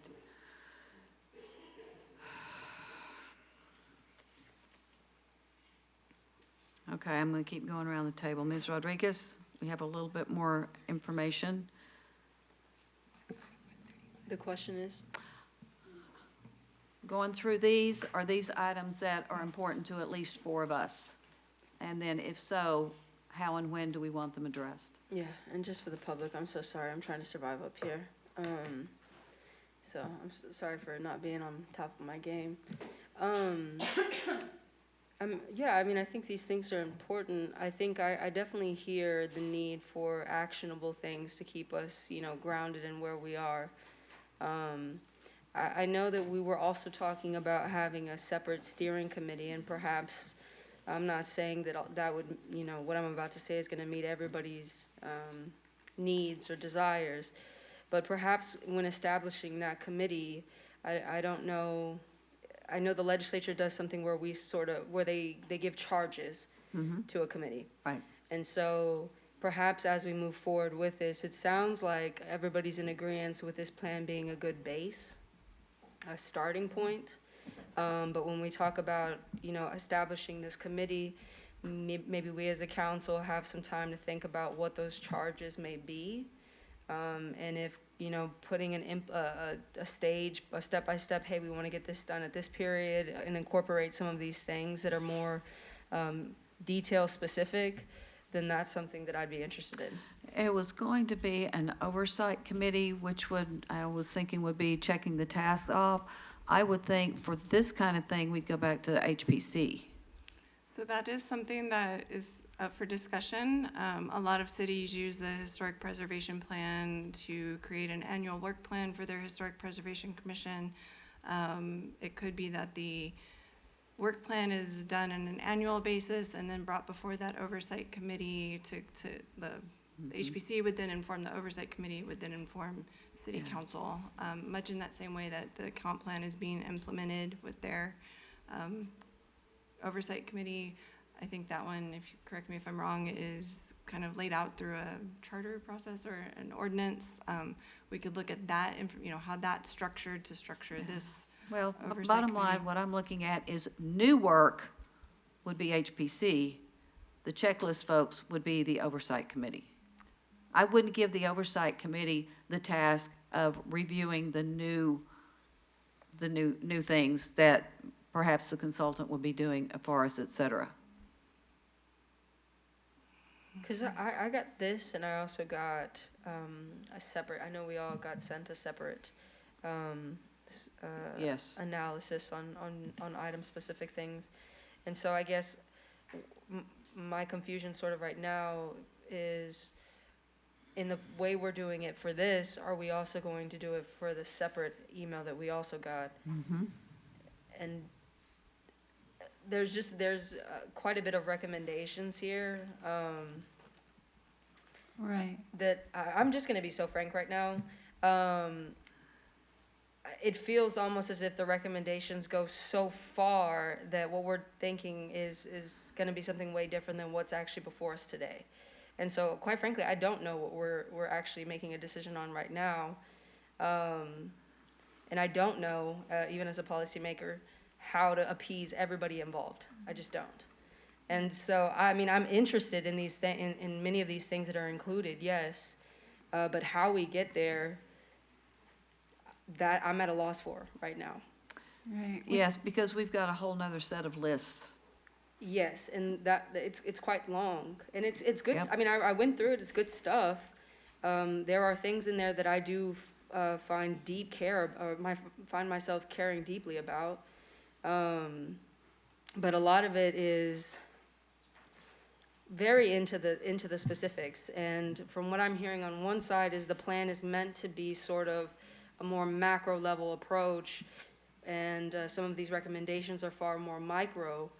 And I mean, I'm good with it. I'm fine with the recommendations that we were all sent, but how and where we get these things going, I'm at a loss for. That's why I was sort of suggesting that whatever committee that is created, perhaps some of the charges that are given to that committee, in addition to following and figuring out, you know, are we aligned with the plan as it exists, that could exist in there too. Right. I think. Oh, sorry. So. I think it would be helpful to me, but is this what you were trying to get at, Ms. Reyes, when you were talking about the comprehensive memo? I heard that some of the community recommendation suggestions that we've received, like prior to this meeting, were interwoven into the plan, like, or like an updated situation. But I'm just curious to see like what all was able to be addressed, and what all hasn't, and why. Does that make sense? Because for me, I'm like, this isn't my area of expertise, but it would be helpful to understand kind of the thought process of this was easy to incorporate. This is something that perhaps there's like a better place, space, or setting to unpack. Yeah, because I don't know. I just can't imagine myself going and mapping everything out and being like, ugh. Yeah, I think those are our thoughts exactly. Mayor and Council, I believe what City Manager Reyes was anticipating was that when staff comes back with a comprehensive memo, what we would do is take everything we've received, especially some of the stuff that we've received the day of your proposed adoption, is to have a chance to analyze it, to make recommendations on, one, are some of these things already covered in the plan, and how so? Two, what items would we, because a lot of these are good items and we would want to incorporate into the plan. Which items could be incorporated, which items we simply don't have the scope or the funding to do right now, and we would recommend for phase 2. And certainly if it's a phase 2 item, that would fall under the purview of the HPC, as the mayor indicated. If there were items that were incorporated into this plan, then they would be under the purview of the oversight committee. So I think if you give us some time to develop that memo, get it back to you. Remember, this plan comes back for adoption, so this is not your last bite at the apple. And hopefully, as staff submits that memo to you, that can help us just gain some clarity and hopefully consensus on how to approve the final document. And I was, exactly, Mr. Pantalian, thank you for that. I was anticipating that we would get this to you before your next meeting.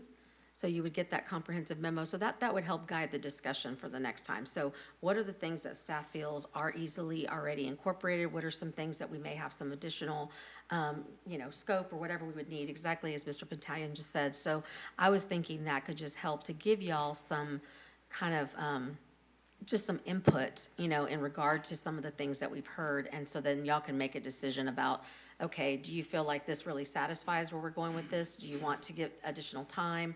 Do y'all have additional direction?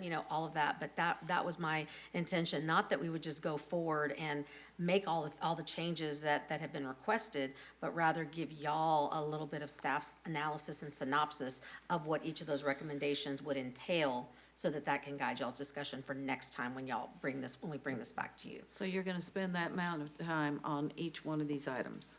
Just looking at them and telling you, we would tell you, is this within the scope or is this not within the scope of the existing contract? Would this be a phase 2 thing or whatever the case may be? So it would be that. It wouldn't be that we'd go through and do a deep dive and say anything on it, but at least let you know what the approach could be. My point is you're going to address everything that has been turned in. Yeah. Everything that's been.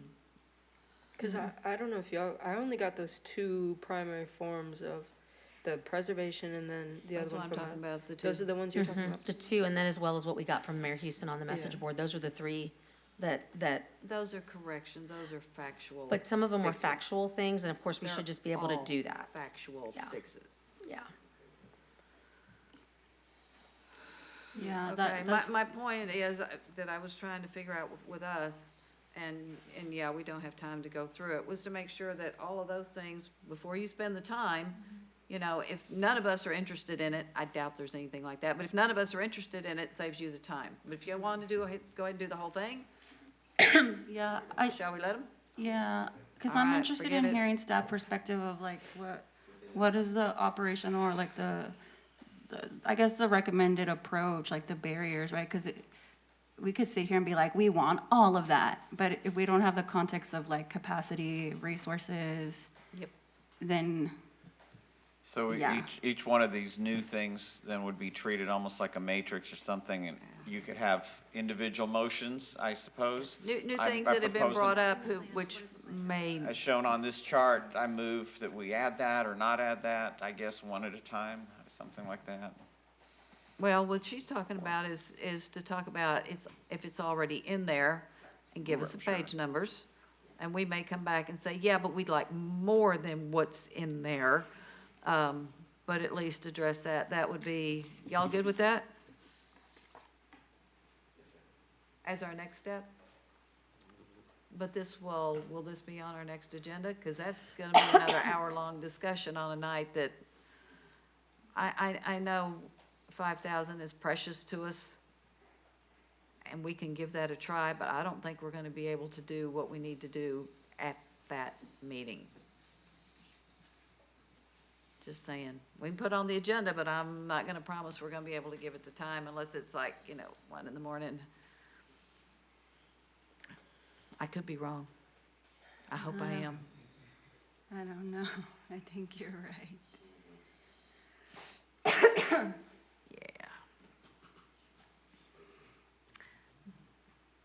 So, can you get it to us for the next meeting? You're like almost finished, I guess? Or almost finished until the new letter showed up today? Yes, so we did receive. I'll say it. Yes, ma'am. We did receive a citizen letter, and we met with that citizen just a week ago. And so we have been working the past week to try to get responses to that. So we're just adding this one to our list, and we'll come prepared because this plan is important. So we'll make sure you guys get that. But you'll also have recommendations of, gee, this can be tweaked right here, right now, here's how we did it, or what I'm calling phase 2. Yeah. Something at a later date, which may require, like I said, even next fiscal year funding to get done. Yes, I think we've got a couple of different options. A few of them we'll actually create some redlined, wording for you that you can use and just say, hey, this is easy to incorporate. If we think that the comment is more of an implementation step, we will, specifically call that out. If there are some in which we really think that this is maybe a larger recommendation or a larger project, we'll be very clear to call that out too. So I think there's like 3 or 4 ways that we'll go, and we'll make it clear to council, and we'll really try to get that to you before your next meeting. Yeah, what I heard watching HPC and P&Z was the implementation Yes, part ma'am. that was of most concern. And if that's something that you can make that checklist, or what I'm calling the checklist, and we can get that in there in addition to, or maybe tweaking what you've already got, because I know there is some in there. I don't mean to imply to anybody that there's not anything. There is. So we'll see. Yes, ma'am. All right, we don't have a vote on this tonight. Is there anything else you need, Ms. Bragg? Consultants?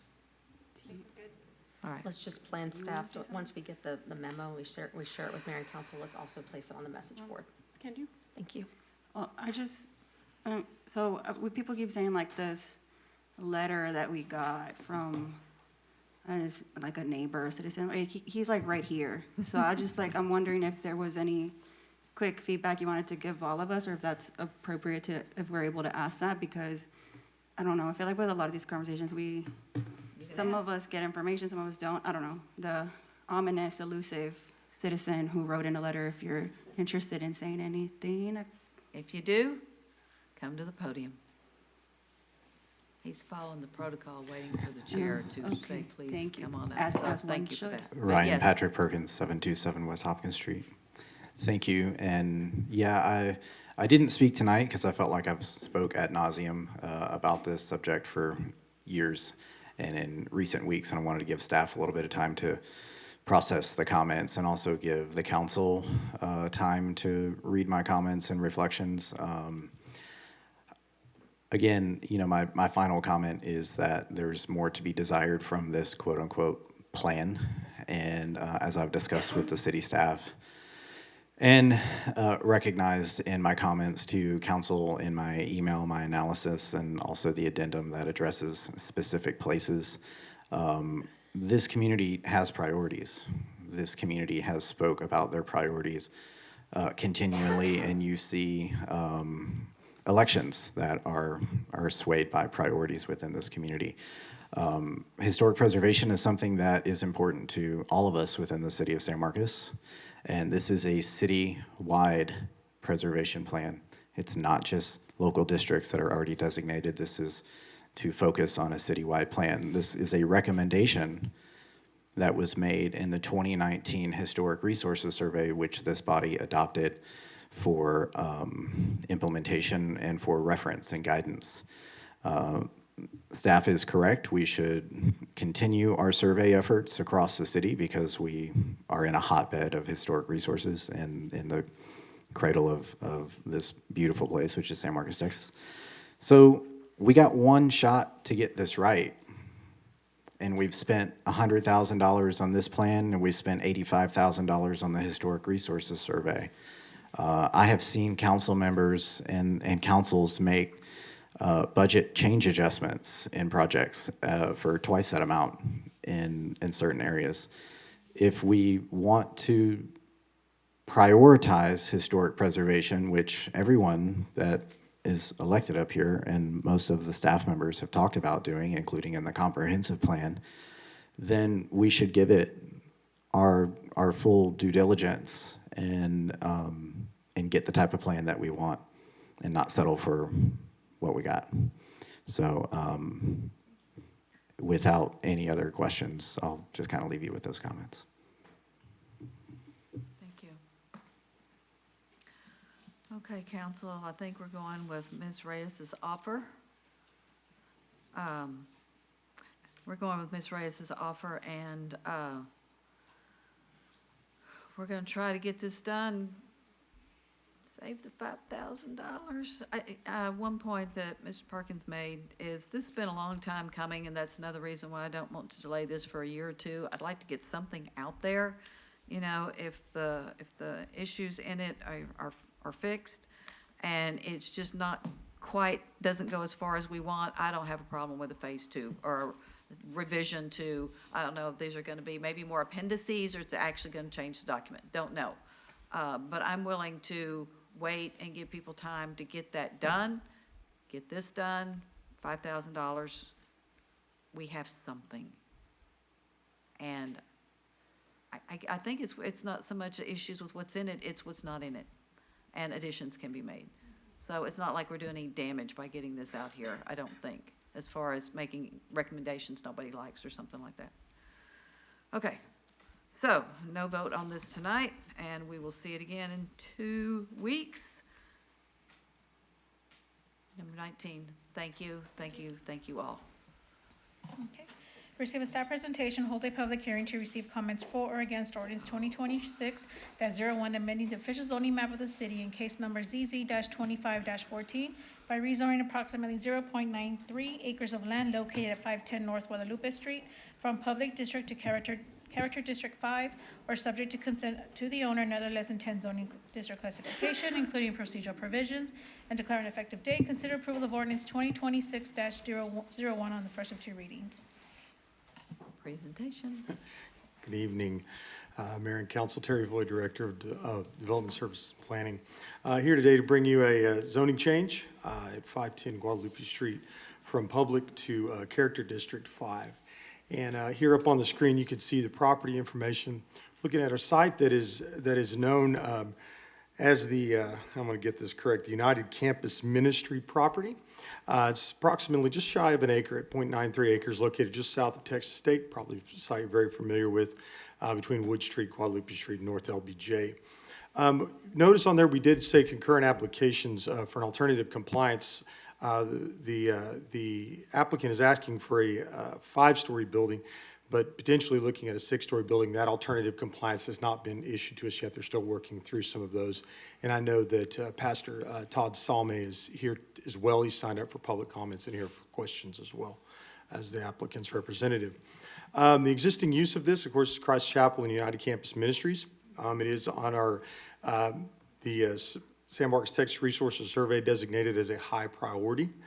Here, the proposed use they're looking at is a mixed use, so it would continue some of that use along with some living quarters or some different units above. And then, of course, some of the surrounding uses, you know well, the university, student housing, parking, and student services, and church and ministry. Next slide, please. The existing zoning is public. It does allow for public and civic uses. My understanding is public was often designated for those of religious type uses at the time. But the proposed zoning they're asking for is Character District 5, which does again allow for those variety of uses, including multifamily, mixed-use office, and retail. Next slide, please. And looking at the comprehensive plan and analyzing it through there, the property is existing, its existing preferred scenario is conservation cluster. And so that identifies areas to conserve and reserve for future development as a means of focusing. A more intensive development in other areas of the community. Development doesn't occur, it should be low impact to the natural environment and a variety of development techniques and strategies. Next slide, please. When we look at that and we take it a step further and we go into the request and its consistency in our table of land development code, we can see that Character District 5 refers us in conservation cluster to the next table on the next page. Next slide, please. That really basically says that this can be considered, CD5 can be considered in conservation cluster. So that's what's before you today. The downtown area plan, as the plan relates to that, thank you for advancing the next slide, explores and develops the goals of the Vision STMX comprehensive plan in our downtown area. And it's the community-driven vision for downtown. And of course, some of those topics included housing, building form, infill, multimodal transportation, streetscape, public spaces, small businesses, history, art, and culture. Next slide, please. So some of the goals, thank you, are to attract people of all ages and walks of life with greater diversity of shops and restaurants, housing, so identified on page 7. And so some of the recommendations when it comes to housing are to promote a high quality of life for downtown residents through the provision of the daily community activities. Also support the development of multifamily and mixed-use housing products in downtown for all demographics and all stages of life. Next slide, please. In analyzing the zoning for this, we really see the description of CD5 is intended to provide for a variety of uses, both residential, retail, services, commercial uses, and again, that mixed-use environment, pedestrian-oriented. The different types of buildings allowed include townhouses, apartments, live-work, mixed-use shopfront, civic, many of those uses. And the permitted uses look at residential, office, medical, personal services, retail, and others there is listed. Next slide, please. We also looked at this site and the environmental analysis. This site lies within the Edwards Aquifer Transition Zone. So it will have to comply with any of those regulations of moving forward. From the infrastructure standpoint, of course, this comes along with the platting and the development phase, but looking at streetscape improvements, the transportation master plan compliance with that, the block perimeter compliance with that, and also bicycle and sidewalk connections. Again, utilities are all provided by the city here and are available at the site. Next slide, please. So with that, the recommendation, our Planning and Zoning Commission recommended approval of this with an 8-to-1 vote. And then additionally, staff recommends approval of this as presented, again, looking at some of the discussion topics and discussing this, the applicability of CD5 zoning within the conservation cluster, and also, again, a preferred scenario amendment is not needed for this. So with that, I'd be happy to answer any questions. Again, I'm pointing out the applicant is here. Pastor Salme is here. There he is, right there. And he also signed up to talk during public comment. Be happy to try and answer any questions for you at this point, and he's available for questions as well. Okay, thank you, and I'll do the public hearing now. And I will open the public hearing on item 19. Anyone wishing to speak for, against, or about? Reverend Salme, you may be first.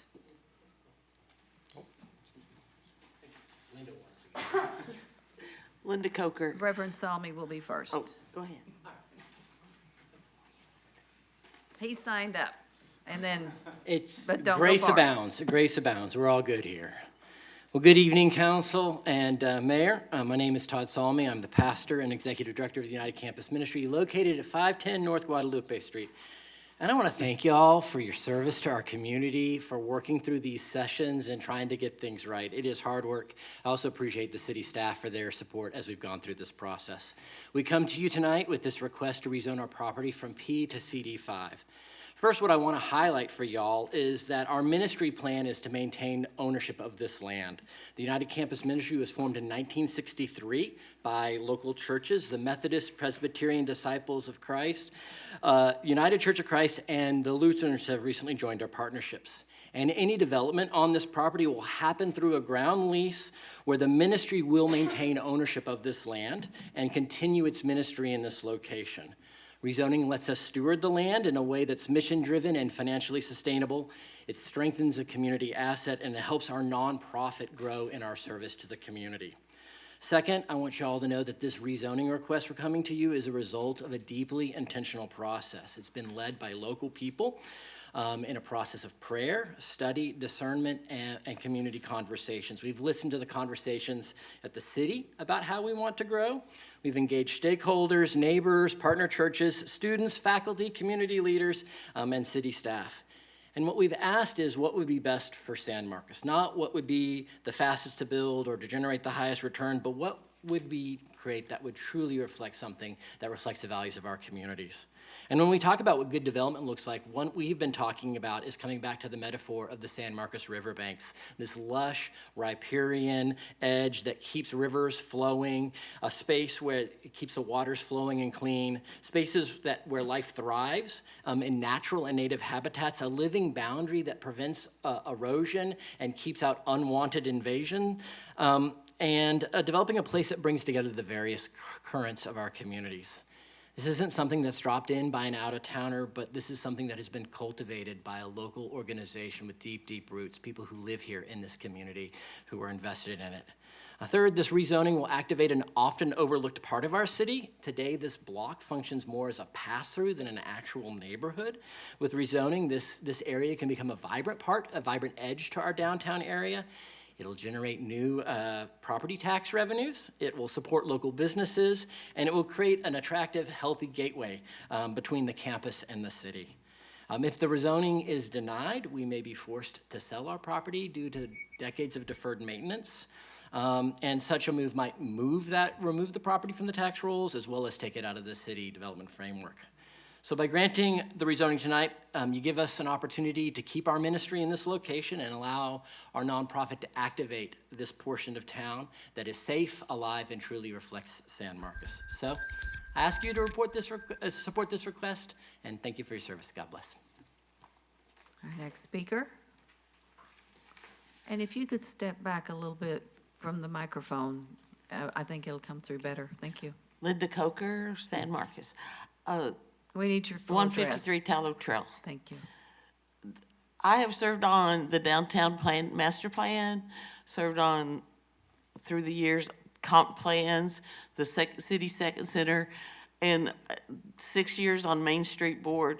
And I just want to say that this plan is exactly what I think we all envisioned to happen downtown. Been active in the nonprofit community, and I'm so proud of what they've developed here and what the goal is and what the vision is. And I just want to say that as a citizen that's been active in the community for many years, this is what we'd hope for, and I heartily approve it and would like to see the zoning changed.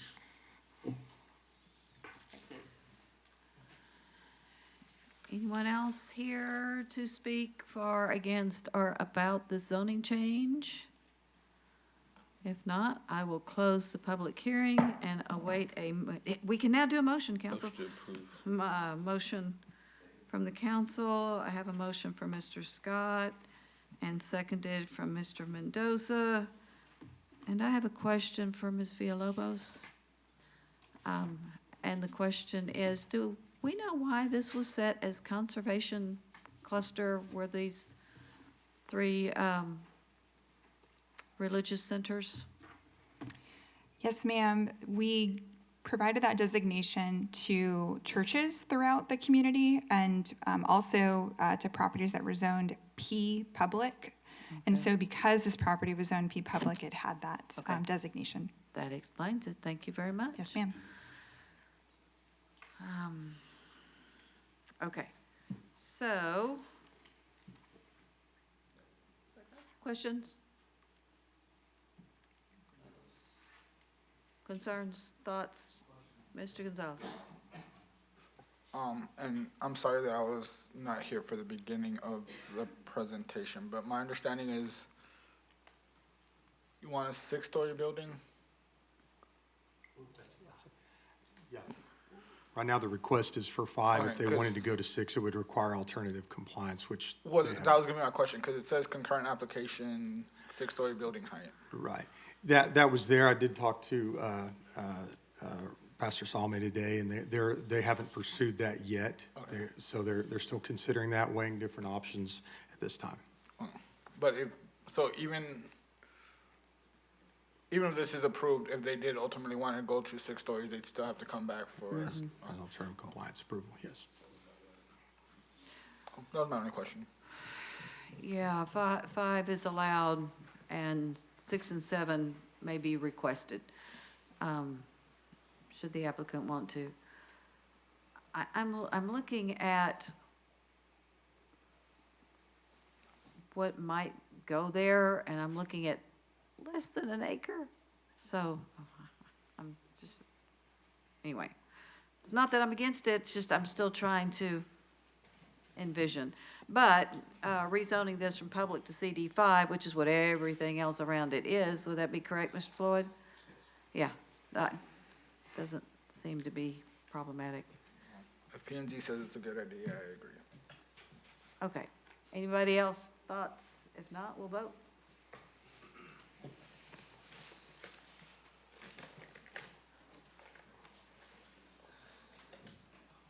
Motion passes 7-0. Okay, now we're back to item 12 because we have concluded the public hearing portion of our agenda. Item 12 is on the consent agenda and it was pulled. So, item 12. Consider approval of Resolution 2026-12R, approving a facility lease agreement with Community Action, Inc. of Central Texas, a 501c3 nonprofit, by which the city leases the San Marcos Senior Citizen Center located at 810 Arizona Street to Community Action, Inc., authorize city manager or designee to execute said nonprofit facility lease agreement and declare an effective date. For procedure, do I need to make a motion to approve before I ask questions? Somebody does. I'm gonna make a motion to approve. Okay, motion by Ms. Rodriguez and seconded by Ms. Garza. And so we will have you speak first, since you pulled it. Thank you, Mayor. Just real quick questions that I should have put on the message board. So I was going through the actual agreement. The change from, I want to say it's 10 years, it's a 10-year lease agreement versus, I think I read the other lease agreements that we have throughout the city are in perpetuity. No? There was 3 or 4 other, how does this one differ as far as length, term length? I just was trying to understand the 10-year, how we got there. Sure. Pete Binion, Assistant Director of Public Works.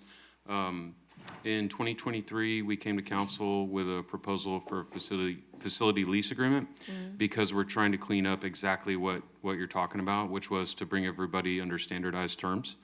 That term is 10 years. Okay. The other 3 lease agreements are already in 10-year terms. Okay. So this was consistent with the previous leases that have been recently approved. Thank you. Okay, that makes so much more sense. And then when we talk about maintenance, I believe it's section 5 of the proposed terms. Let me pull it up. Yeah, section 5, maintenance and repairs.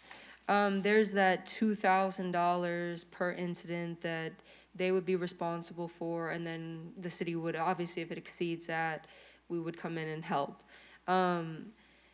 I just had some general questions on, so there's a line in here that says the nonprofit agrees to maintain the premises by keeping the exterior and interior walls repaired and periodically repainted, and maintain and repair all doors, windows, any molding, and door and window locks at its sole cost. How old is this building? I don't have an answer for you, but it's been there at least since 1981. Okay, so older. It's older. I guess just, I was wondering, when y'all worked with Community Action on this, did they have any concerns on this being a particularly cost prohibitive clause? I didn't get the chance to ask them. Or do they find that it's gonna be something that they can afford? Ma'am, they didn't mention anything about the maintenance threshold. Okay. I can say that over the past couple of years, we've made 2 expensive repairs on behalf of the facility and community action. One was a $24,000 entryway repair, or basically entryway replacement, to bring it into compliance with Fire Safety and Americans with Disabilities Act requirements. The second was, they had an HVAC unit that was running on the old coolant, the Freon coolant. So we did an efficiency upgrade to that. It was about $7,000 plus in-house labor. So, Okay. And I'm in full support of it. I just, given, you know, history of being on a nonprofit with an old building, things add up. They get very expensive. And so I just wanted to see if perhaps during y'all's discussions, if there were any concerns about this particular section, but it sounds like there weren't. So I know my colleague said she had a question, so I'll let her, I'll yield space for her. Right, so I think Mr. Mudd also mentioned this during his comments, and my question is, did he get a chance to discuss it with city staff? Let me back it up. I serve on the board, I'm the council-appointed board member, and we talked about this at our recent meeting, I think it was like Thursday or something. But this notion that you guys could go on like a walkthrough before, just to kind of like when somebody moves into like a new apartment, just to like kind of be on the same page at like the starting point of this lease, because and I know that you guys have like had leases with them before and understanding for a minute, but since the like the significant change is, one of the significant changes is that maintenance responsibility cap. Yeah, so I don't know, did he get a chance to reach out to y'all about that? Yes, I spoke with him on Friday to find out whether the board passed it or not. He mentioned that there was a concern from the board about getting an inspection done, and so we're going to move forward with a new inspection, even though we have one from 2022. And if we find deficiencies, especially health and safety, we'll just move forward with the repairs. Okay, do we need to, I guess this is a Mr. Aguirre question, do we need to like include that in anything official, or is it just like the pinky promise here is like good? It's really, I mean, you've indicated that's what's gonna happen if the lessee, if the community action is unhappy with the lease as written, they don't have to sign it, and we could come back with an amended lease if there's a concern. So there's 2 ways to do it. You could amend it now, but you could also just see if they're happy with it after the inspections. You know, have they signed, is it signed in the packet? No, it's unsigned yet. So if they have a concern, they'll just say they want to make an edit, and we'd bring it back to council is what would happen. If they're happy with it, they'll sign off on it. When would that walkthrough happen? I believe we could schedule it in the next few weeks. Right, because if my recollection serves me correctly, that Mr. Mudd said that he's happy with the lease contingent on the walkthrough. So that's why I'm asking, like, is it one of those things where we need to make an amendment that says that, or I don't know what the most efficient way to? Well, he's basically saying they're not gonna sign it until they have that walkthrough. Okay. So I think we're approving the lease as is, and whenever they sign it, they'll sign it. We did have an effective date on there, it looks like, The 20th? Yep. because today? are they actually occupying Yes. Yeah, they have been. space, Yes, they right? have It's been. because it's basically gone for years. Five ever. So So I since- don't see a major concern here, because if they're not happy with it as written, we're either gonna come back with an amendment, or they can say, we're just not ready to, we can't sign this lease. Or if they say, we're not happy with this, and it's like a punch list, and we say, yeah, we'll take care of it, and then they're okay with it, then Yes. it doesn't have to come back to us, correct? Right. If that's the case. It's not uncommon to have a punch list of things, like when you go to your apartment or whatnot. So either way, I think they have the ability to get back here if staff can't fix it. I don't know that we have to make a specific amendment tonight to address that. And Pete, correct me if I'm wrong, but there's no pressing urgency to get the lease agreed or approved tonight. And I ask that because another sequence of orders, we could have the inspection done. We could come to council with the agreement again and that information in hand, as well as, of course, referring back to the terms that are standard terms in the agreement. But before it comes back to me, I'd like to see it signed, that they're ready to roll. Yes, and so with the inspection in hand, Pete and staff will get together with Community Action to go over that inspection, and we'll have more information about that as will Community Action. It's very likely that they'll be okay with the inspection report and that they will sign it, but yes, that's what our goal Yeah, would be. my point is if they haven't signed it, why are we even talking about it? And that's kind of what I'm saying as well, is because it really is a hold item, if you will, is that we want to come back with the signed agreement, one that Yeah. they.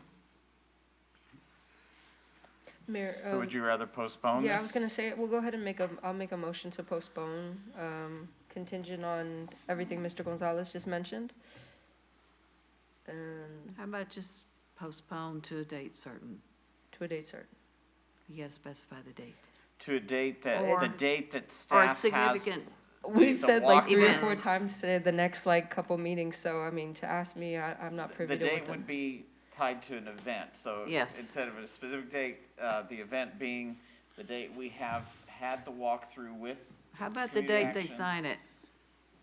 If I may, it's probably gonna take a few weeks to get the inspection. Exactly. Then we're on their timeline to get the inspection report back. Then we Right. would need to take that to community action and discuss it. And then they would take a recommendation back to their board, I would assume, to That's see why, if. for me, the triggering event will be when they sign it. Yes, ma'am. I mean, there's no point looking at it if they haven't. That's why, that's why. We can work towards that. And just as a background information for council's discussion, even though we've not had a lease agreement on the building, in 2022, correct me if I'm wrong, Pete, we made significant repairs to the building in compliance, in accordance with our other terms and agreements, and these were significant, tens of thousands of dollars. It's our intention that if the inspection report came back with similar information, we would do that as well. But we don't anticipate that the inspection report will do that. I just wanted to offer that information that Yeah. we have done this type of thing previously for community action. Okay. Yeah, this building was either significantly rebuilt. I thought the old one was torn down and that this is I'm gonna say relatively new building, like 20 years or something. Because it used to be the Georgia Street Let us get that information back to you as well. Senior Center, and I think it was pointed the other way or something. So, okay, so motion to postpone until it is signed, And I think Mr. Scott seconded. and Mr. Scott seconded it, and that is what we will be voting on. And thank you, staff, for this. None of my questions were in opposition. I think this is really cool that we're doing this. Yeah. Thank you. And have been for a long time, and Community Action's done a good job. Yeah, super great partners. The motion passes 7-0. All right, so, on to, I believe we're on item, is it, no, not 21, 20, Item 20. I think. Oh, yes, we're gonna take a break. 8:23.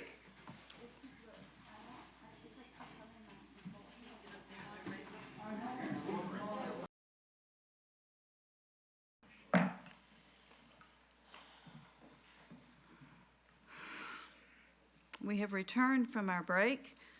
My council members are really now ready to start item 20. Consider approval of ordinance 2026-02 on the first of 2 readings, adding a new Article 5 to Chapter 18 of the City Code that requires signage on Bitcoin teller machines and automated teller machines, warning customers and users of the potential fraud or scam risk associated with utilizing ATM or BTM, including procedural provisions, providing for penalties, and declare an effective date. Presentation or here for questions? In which case, well, we're going to have a motion in second first. Okay.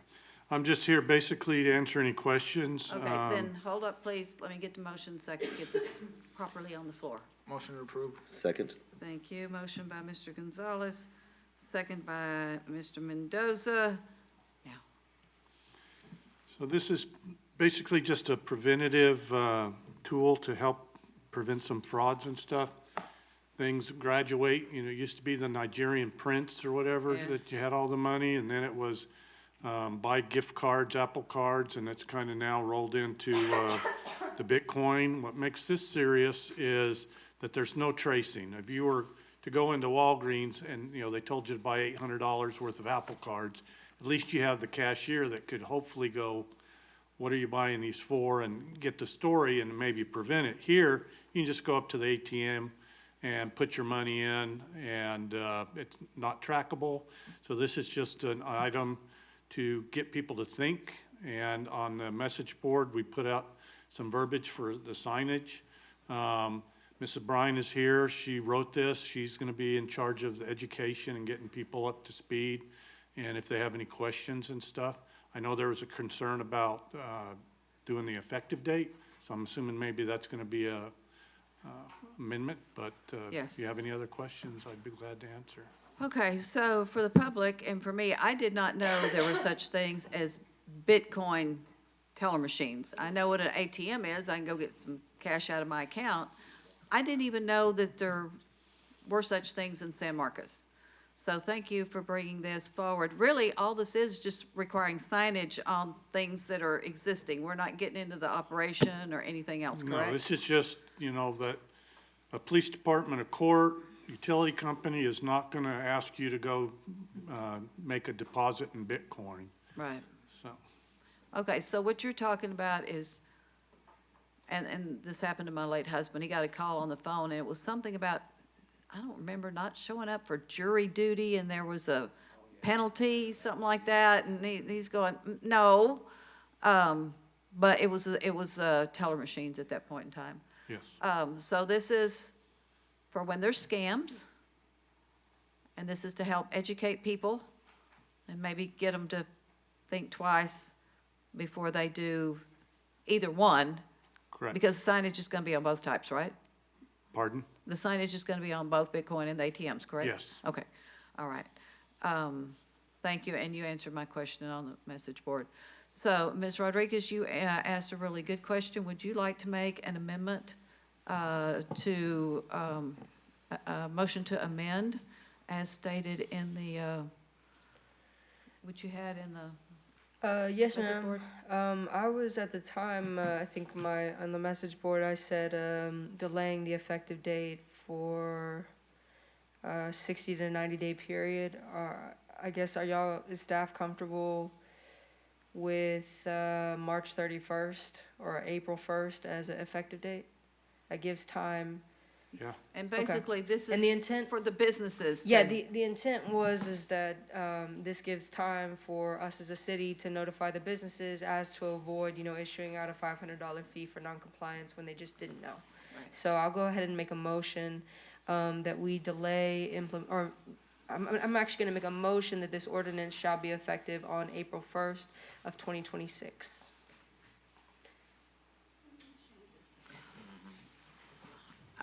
Can we use the language that they gave us in the Sure, message yeah. board? Would you read that whole thing, please, ma'am? After its adoption on second reading, this ordinance shall be effective on April 1st, 2026, after city staff conducts an education and outreach program on the ordinance directed at local businesses. Thank you. You still good? Okay. Motion by Ms. Rodriguez, seconded by Mr. Scott. Any discussion on the amendment? If not, Mr. Trevino, we'll vote. Actually, Mayor, I do have one thing, and it's just me thinking out loud, so I'm not necessarily opposed to that, but, could we do something where it takes effect sooner, but we do not issue penalties until that date, similar to like what we did with the can ban, only so they could allow staff to go out and as part of the education, you're technically in violation today, but we're not issuing you a citation today. Citations will begin on April 1st, so get it fixed before then. And Mr. Gonzalez, I guess I'm kind of lost to where how this amendment doesn't still allow all of the things that you just mentioned, though. Yeah. Because to me, it's more the carrot versus the stick. If staff can go out and say, you are technically in violation today, but we are not going to cite you, versus, hey, this law is gonna take effect in a couple of months, you have a couple of months to comply. Why would we want to go tell businesses you're out of compliance and just have more people say the city is mean and coming in and being ugly to them? Why would we want to do it that way? Because when I enrolled in business, if somebody told me this doesn't take effect until April 1st, I'd probably get around to fixing it around May 1st, but maybe that's just me. Well, we're gonna tell them what the date is, y'all are gonna work with them. Are we providing the signage? Yes. We're providing the signage, so they can just get the tape and, Yeah. Yeah, it's not even a real issue with the citations or fines or stuff. That part of the education will go out, hey, this, well, you gotta do this. And most businesses, it's like, oh, okay, put up the sign and off we go, and then. It was just an idea, but I mean, I'm fine with doing it either way, honestly. Wait, just out of curiosity, do we know how many there are? that's what I was getting ready to ask. Oh, gotcha. Yeah, Shanna, I'm with Neighborhood Enhancement. Yeah, just to answer, to kind of put your mind at ease, I don't foresee us ever writing citations for this at all. We don't have an idea right now how many we have out there. There's really no idea. So that's gonna be part of our education piece, is to go through and talk to businesses about it. But just to let you know, I don't foresee us ever writing a citation unless it's just something so egregious where it's like maybe this one store keeps there's a scam issue at this store and they don't have the signage up. We could maybe say, well, hey, you're in violation of this ordinance also, just cooperate with us. But again, we don't usually take that kind of heavy-handed approach to this, and this is one of those ordinances where we probably won't. It's more of an education. That was my point. I did have one other question, just for clarification. So, again, I know that the plan isn't to just go out and write a bunch of citations, but it would be the business owner that has the machine on their premises that would be responsible for complying, not necessarily the machine owner, correct? 'Cause I know like a lot of ATMs are Right. rented and the business owner gets some sort of cost sharing, but it would Right. be whoever actually owns the establishment that has the machine, not the Yes, machine owner. yes, sir, that's correct. Okay. Oh, wait, I didn't follow the last thing you said. It's the business that owns the machine? No, ma'am, just the owner of the business, not the machine. Of where Okay, it's located. when you Where say it's the located. business, let's be clear, don't leave it just at the business. Is it the business that owns the machine or the business where it's located? Where it's located. Okay, so there may be some people that say, that's their machine, I'm not touching it, I'm not supposed to touch it under contractual obligation, I'm not supposed to touch it. I don't know that we can hold a store, especially if it's a corporate store, you know, who has a corporate contract with XYZ Bank to have these in there. Right, and if that's, go ahead.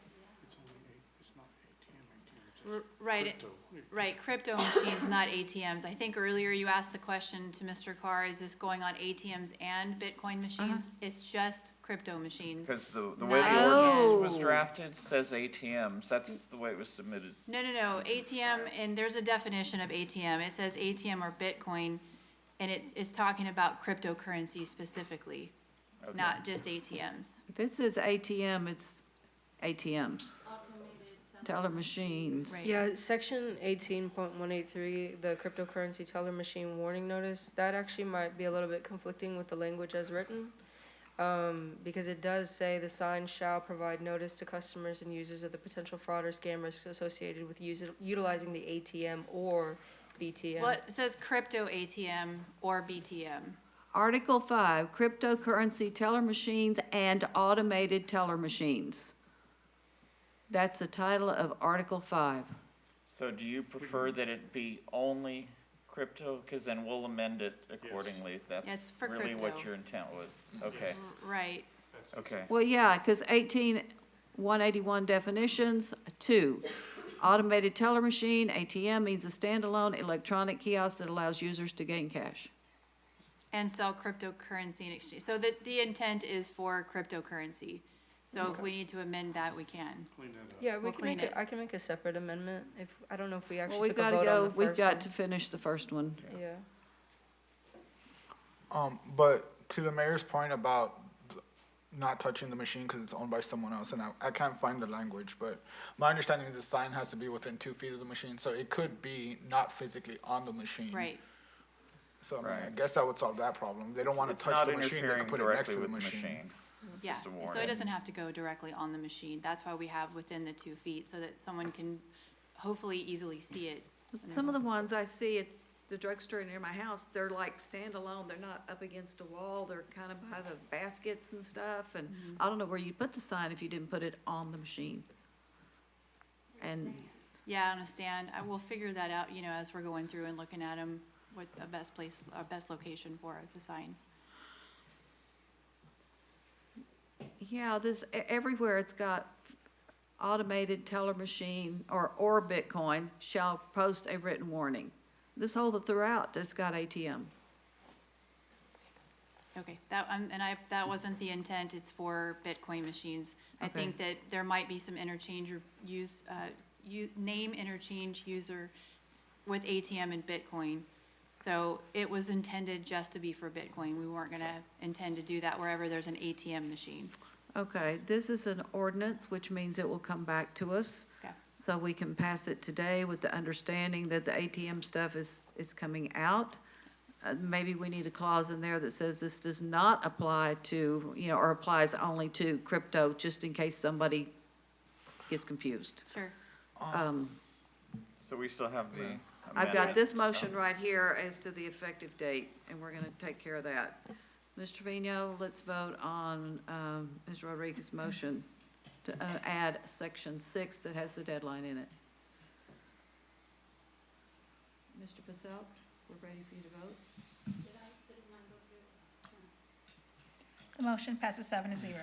Okay, so, And then, if y'all are comfortable, Mayor, I'm gonna actually make a motion that we strike any mention of,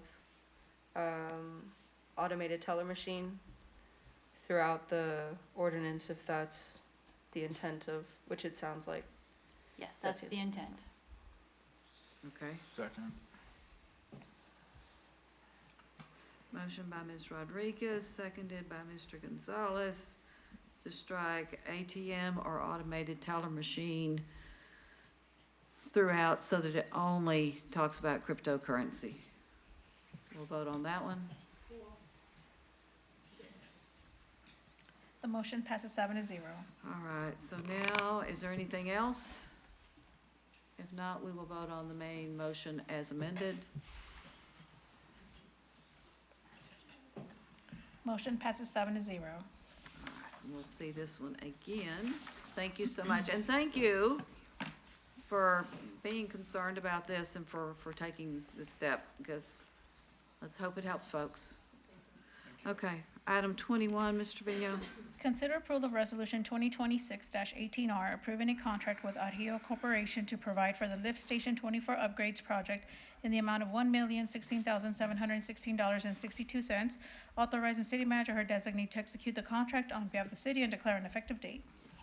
Second. I have a motion to approve from Mr. Scott, seconded by Mr. Mendoza. Are there any questions? I think we've got staff here who can answer them. We'll vote, Mr. Trevino. Motion passes 7-0. Item 22. Consider approval of resolution 2026-19R appointing a member of the city council to the Central Texas Clean Air Coalition for the 2026-2027 term and declare an effective date. It's not a motion to approve. We have to choose someone. I've been doing it for a long time. If someone else feels strongly about it, you learn all about where the sensors are. This is for the CAPCOG, Capital Area Council of Governments. It sounds fun. I'm gonna nominate. You learn a lot. I would love The to hear meeting this. is in South Austin. Right now, they meet on the second Status Wednesday of the quo. month, but that may change. I nominate Mayor Houston to continue the status quo. If You've done a it great ain't broke, job. don't fix it. Yeah, you've done a great job. Second? I'm willing. They usually meet after a meeting I have to go to anyway, so Yeah. it's not even another trip. Even better. Okay. Yeah. Anybody else? I believe that the motion is to appoint Mayor Houston to the CAPCOG Clean Air Coalition, which means this is an up or down, yes or no vote. It's The not motion boring, passes but it 7-0. does take time. Okay. That's actually pretty interesting. Item 23, Ms. Trevino. Consider the appointment of mayor or a city council member to fill vacancies on the following council committees: A, Workforce Housing Committee; B, Riverbend Ranch Development; C, PID Committee; D, Peanut Butter Development. Okay, folks, we have several, and they're listed, which have vacancies, because Mr. Gonzalez is no longer a member of the city council, looking for folks, either volunteers, or as I just was, voluntold. On workforce housing will be the first one. Mr. Scott and Mr. Mendoza are on there. I brought these notes because sometimes somebody volunteers and they're already on it, so. I voluntold Amanda. I was about to volunteer her as well, so. So we have two nominations for Ms. Rodriguez. And I'm not hearing any others, so this can just be a positive vote for Ms. Rodriguez to go on to the Workforce Housing Committee. The motion passes 7-0. All right, next is the River Bend Housing. Current members are Ms. Garza and Mr. Mendoza. I nominate Mr. Pasulk. Mr. Paselk has been Voluntold. voluntold. But would you, are you good with that?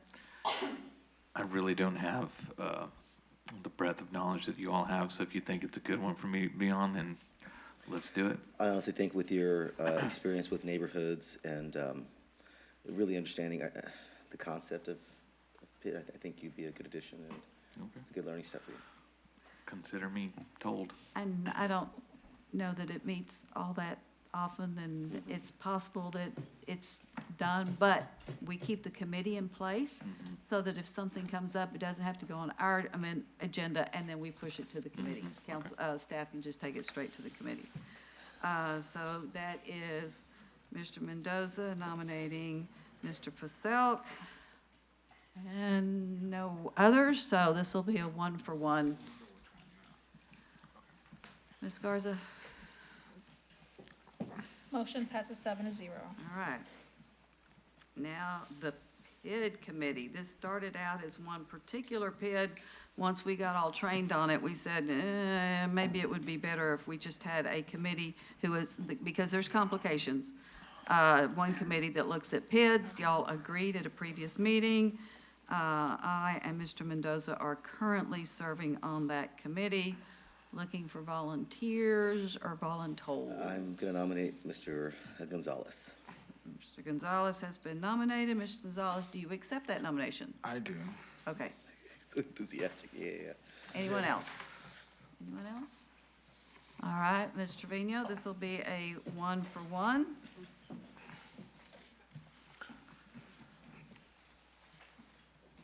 Motion passes 7-0. All right, and this is an economic development project. I don't think we've met on it in a year, but we're still waiting. And currently, I and Mr. Mendoza serve on this committee. This is one of those that once it's completed, probably. So, volunteers, voluntold. I'll volunteer before I'm voluntold. So, Mr. Gonzalez nominates self.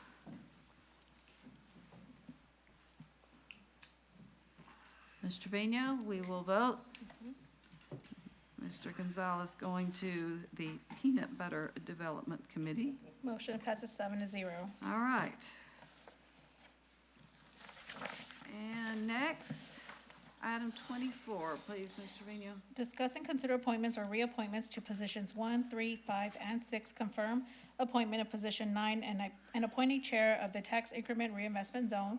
Chairs number 4, Paseo Robles, now known as Kissing Tree, and Board of Directors, and provide direction to staff. Okay, council, this is the TERS for Kissing Tree. The positions are defined in the ordinance that created it, and that was in our packet. So not everybody's up same time. And so Mr. Trevino has everything out there. The ones in yellow are the ones, those are the positions to be appointed or reappointed. I will volunteer for position 1. I'll volunteer since I already am position 3. And I will volunteer to finish my position as well, position 2. You are not up, Oh, I'm not Mr. up? Mendoza. Oh, then I am golden, never Mr. mind. Moses, if you will look at page 644 of the packet, I'm going with this list that they gave me here. you're already on and your term does not expire until next year. But thank you for your willingness to continue. I thought I was on 26. Okay, thank you. I'll also volunteer the positions 5 and 6 for the current members as well. Um, Mr. Locke and And Chad the, Matheson. the Brookfield person. Okay, so Ms. Rodriguez is putting those names And y'all in. can nominate 9. And number 9 is to replace someone who has moved away. That's the appointment by the state senator, which is Donna Campbell, and she has placed the name of Jeff Smithson in play. Just so people know, Representative Aaron Sweener does also have someone, and it's Gabrielle Moore, but her term does not expire until next year. And our other members are Mr. Sean Condor, staff member, and another member is Commissioner Morgan Hammer, in whose precinct Kissing Tree lives. I will volunteer to continue as chair unless somebody else wants to arm wrestle me for it or whatever. I might just say, okay. All right, so I'll volunteer for chair.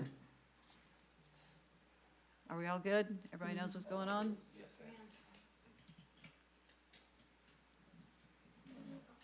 The motion passes 7-0. Okay, and the next item, I'm going to make a motion to postpone. I'll wait until Ms. Trevino reads it. Discuss and consider an appointment or reappointment to position 2 and confirm Hayes County appointments to positions 3, 4, and 5, and appoint a chair to the Tax Increment Reinvestment Zone Number 5 Downtown Board of Directors and provide direction to staff. And I gave Ms. Trevino the wrong information. I got the odds and the evens mixed up. I'm going to make a motion to postpone because it's position 1 and 4 the county appoints. So and that one has not expired. So, I will make a motion to postpone. I'm hearing Mr. Scott say second. This will come back. 20, the next meeting. Let's vote. Motion passes 7-0. Thank you. It's going back to the original ordinance. Item 26. The city council will convene an executive session pursuant to section 551.071, consultation with attorney of the Texas Government Code to receive legal advice regarding the duties and responsibilities of the San Marcos Housing Authority Board. Need a motion to go into executive session. We did not finish at the 3 Second. o'clock. I heard a motion from Mr. Scott and a second by Ms. Rodriguez. Ms. Trevino, we will vote on going into executive session.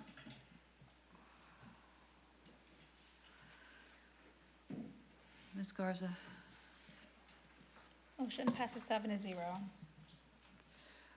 Okay, folks, we will proceed to the large conference room down the hall. At least it's before 9.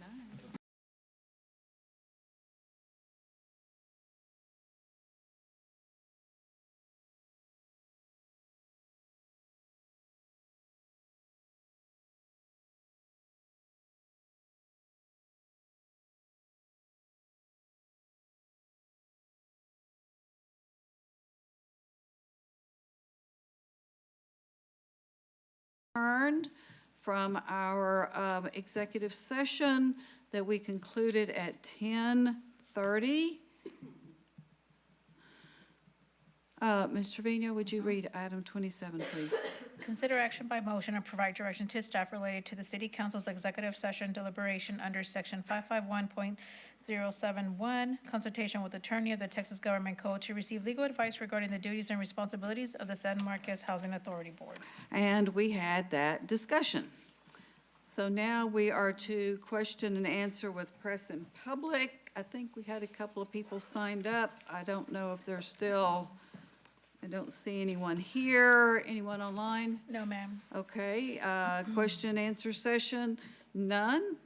There being no further items on our agenda, I will adjourn us at 10:32.